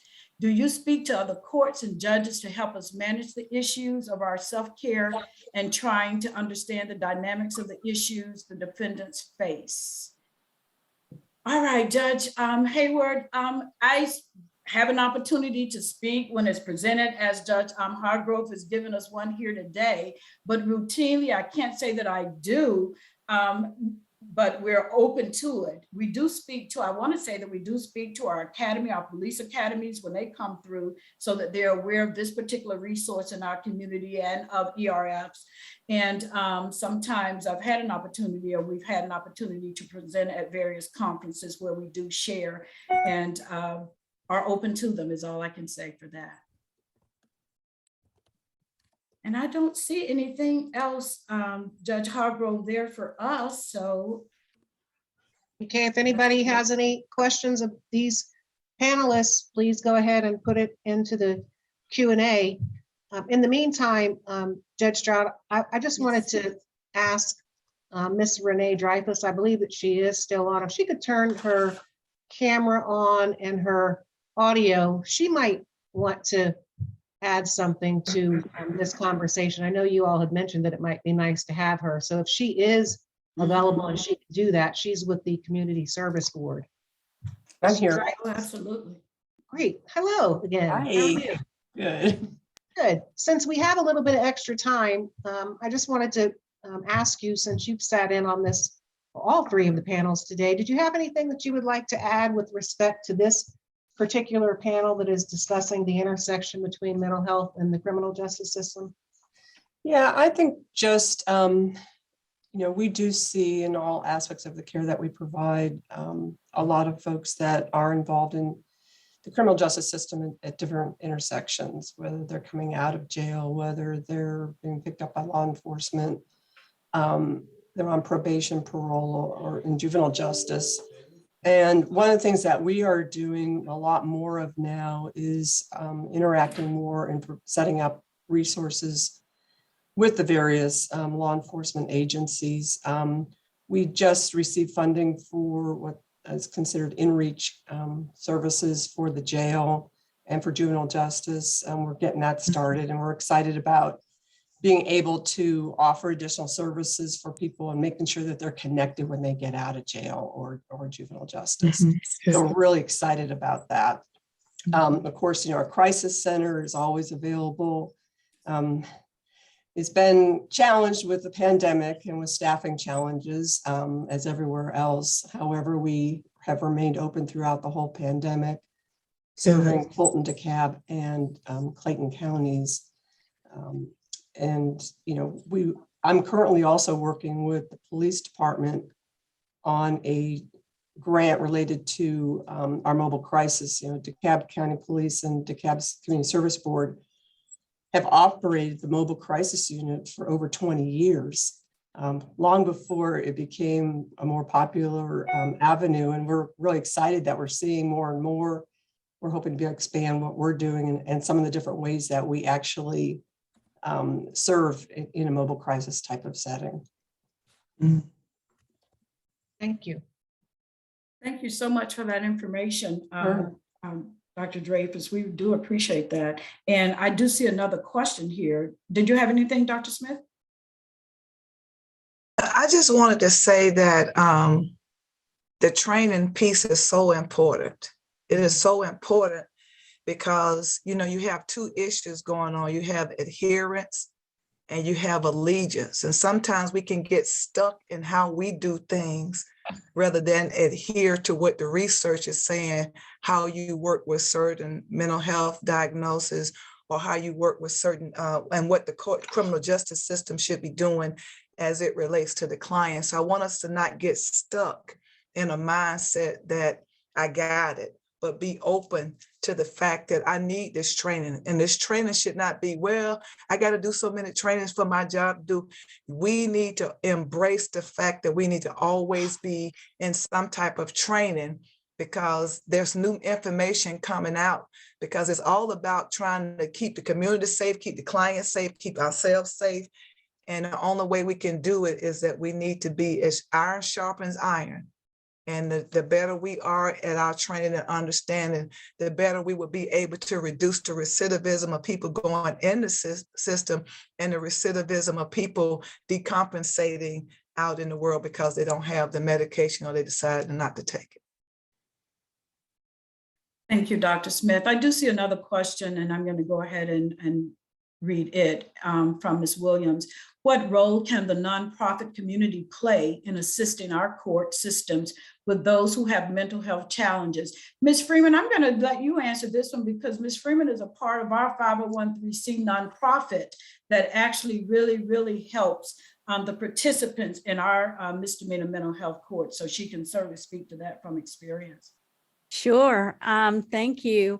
You know, we all have opportunities to be creative in our efforts to bring awareness, education, and recovery to those who are suffering or challenged with a mental health issue. In my case, you know, like I said before, it's really come full circle because of Jason's experience with the mental health court and the positive reinforcement we got from that experience as a family. I chose to stay connected. And so now I serve as vice president of the 501(c)(3) that supports that court. One thing we did, creatively speaking, was to reach out to law enforcement and legal entities and county entities and have a basketball tournament for a couple of years. The last few years, unfortunately, because of COVID, we have been unable, you know, to hold it. But I look forward to next year. Who knew, right? I recall that day when Jason went off to jail and I visited him in the orange jumpsuit. Then you fast forward, and I get goosebumps still to this day when we held our first tournament. 16 teams of law enforcement and first responders and all these entities coming together over 2 days to raise funds for those participants in our misdemeanor mental health court. And these were to raise funds for things that were not covered by federal, local, or state funds. So there's always something we can do. And there's always new connections you can make. I could think of 100 different opportunities that have come my way, you know, and I remember one time in a CIT class, well, getting back to the CIT classes was what really gave me the impetus to get involved with the courts. But in answer to your question, yes, call me. We can find all kinds of things and suggestions for people to do to work together with us. It's just a matter of connecting the dots and thinking out of the box sometimes. You know, today is not the time for us to be sitting in opposite corners. It's the time for us to make connections. Judge Stroud, can I There's add another something to that? question. I'm sorry. Can I add something to that about our Sure. community partners? Oh, Also, absolutely. as a Ms. part of the Taylor. court, we try to be full service. So we also do presentations to our participants. So we've had people come and talk about finances. As you've heard, sometimes they don't have the best financial integrity, or people use them who are their friends and they're giving away all their money, and then they can't pay rent or food, and then they can't actively participate in the court if they're hungry or don't have stable housing. So we've had people talk to them about how to be financially secure. How do you present yourself at an interview? What should you wear? So we try to give them all these characteristics to make them a good human being and community partner when they graduate from the court. And the nonprofit organizations come in and provide that advice to our participants, and sometimes even the staff members. You see us taking notes like, oh, I didn't know that about credit. I didn't know this about taxes. So it is a very good tool that we use. And I think it also makes the participants feel good that we're treating them as human beings. We're not just talking about their diagnosis all the time. It's how can you leave the court being in a better place than when you started? Absolutely. We do have a question here. I will take this one. Dr. Smith or Ms. Freeman, do you speak to other counties within Georgia? And I know that they both do. In fact, Dr. Smith is going to present at the Council of Accountability Court Judges Conference coming up in September, but I don't think they will mind if we make their email addresses available for those that might want to hear more from them. One more, Ms. Dreyfus, I want to pronounce that correctly. We have a question again from Judge Hayward. We have had issues having defendants once released assessing services because they don't have government identification. Is that still an issue, or is there any way around it for help from the CSB? They are able to sign an affidavit. There is a way for an individual that doesn't have actual ID. It's not been a barrier for coming into our services. They have to just, sign the affidavit and indicate that they're lawfully present in this country. That's the big thing, of course, from a legal standpoint. Unfortunately, unless they're going to our crisis center, they have to be lawfully present. But they can sign an affidavit. Okay, and Judge Hargrove, I have one last one, and I'll go ahead and read this one if we still have time. And this is from Ms. Broderick. In a situation where a person is charged with an offense and they have no official diagnosis, whose responsibility is it to try to get them an evaluation? And what point is the appropriate time to suggest a 1013? Now, based on the earlier presentations, I'm going to ask if Attorney Matthews is still here, or Attorney Nadler. I think you all spoke to that. Is there anyone still present on the panel from one of the other panels that can speak to the 1013 question? I am not sure if. They both appear to be on, but they may have stepped away. I have asked them to unmute in a video. I can say what we've done in the past. So because we have an interdisciplinary team, I'll read the report and see someone may have a mental health diagnosis.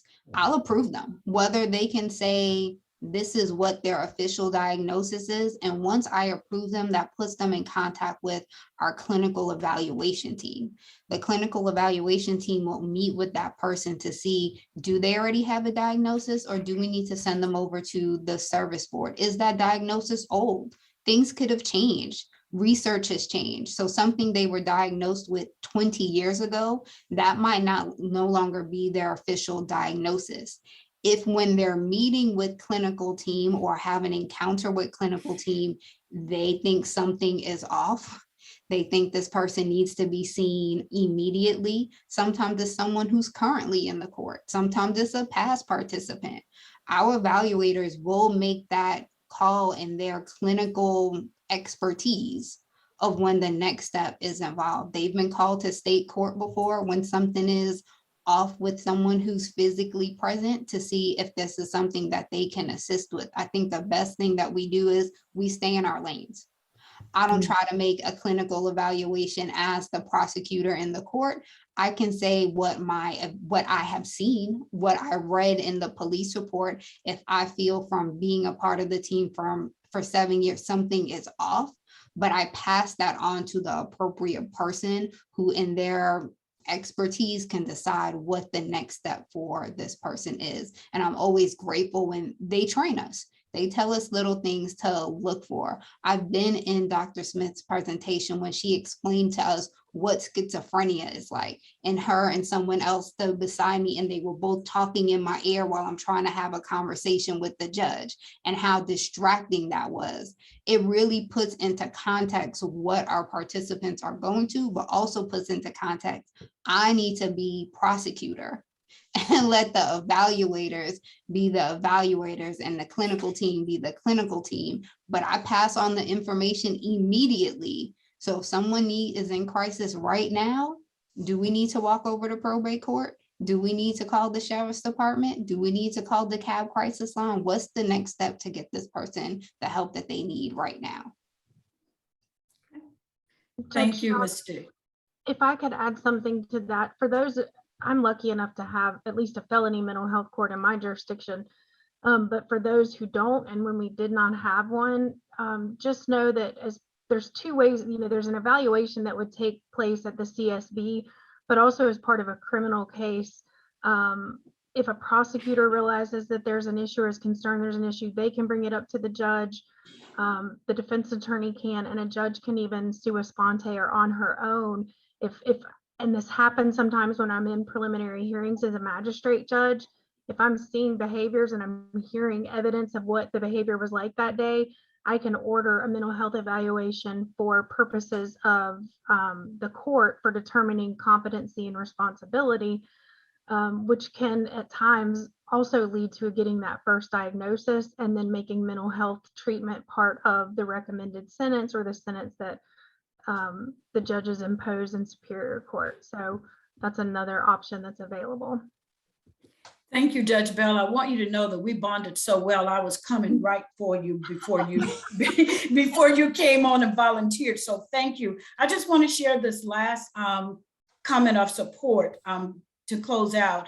And this is from Ms. Williams, Derica Williams. And she says that the DeKalb National Council of Negro Women section would love to help connect the dots and join the work that's already being done to help. Thank you for this important discussion. We'll be in touch. I'm sure our foundation will be in touch because Ms. Freeman doesn't miss a beat on our behalf, which is why we love and appreciate her. So thank you so much. I'll turn it back over to you, Judge Hargrove. Thank you. Great, thank you so much. And thank you, President Williams, for that comment. We certainly appreciate your attendance here today and look forward to seeing you soon. Judge Stroud, Judge Bell, ASG Steele, Dr. Angela Powell-Smith, Lori Freeman, I want to thank you all so much for this panel. It was very informative and I've learned a few things myself, I believe.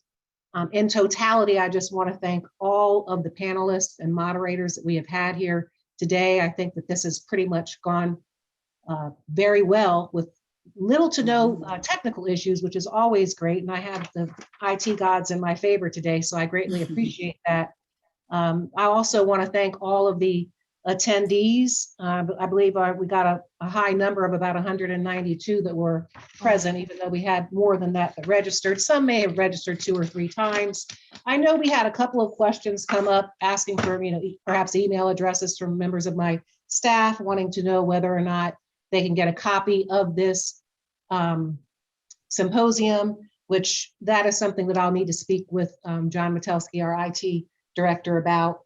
But I do want to say that for the attorneys that registered for this, you should have provided your bar number when you registered. So my staff and I will make sure that we get everybody's information for them to get the appropriate CLE hours. And I think what I'm going to do to make it easy is get with my IT person and have him put a link on the probate court website. And we are at DeKalbProbateGA.com, and the link will be obviously Mental Health Symposium 2022, and I'll try to put some questions and answers on there so that folks will understand what it is that they need to do if by chance they didn't get their CLE hours, or if they need to get a copy of the recording, if that's even possible. But to close this out, I just simply want to, once again, I want to thank Mr. John Metelsky, and I want to thank Ms. Diamond Lewis for your assistance with helping us out today with this, and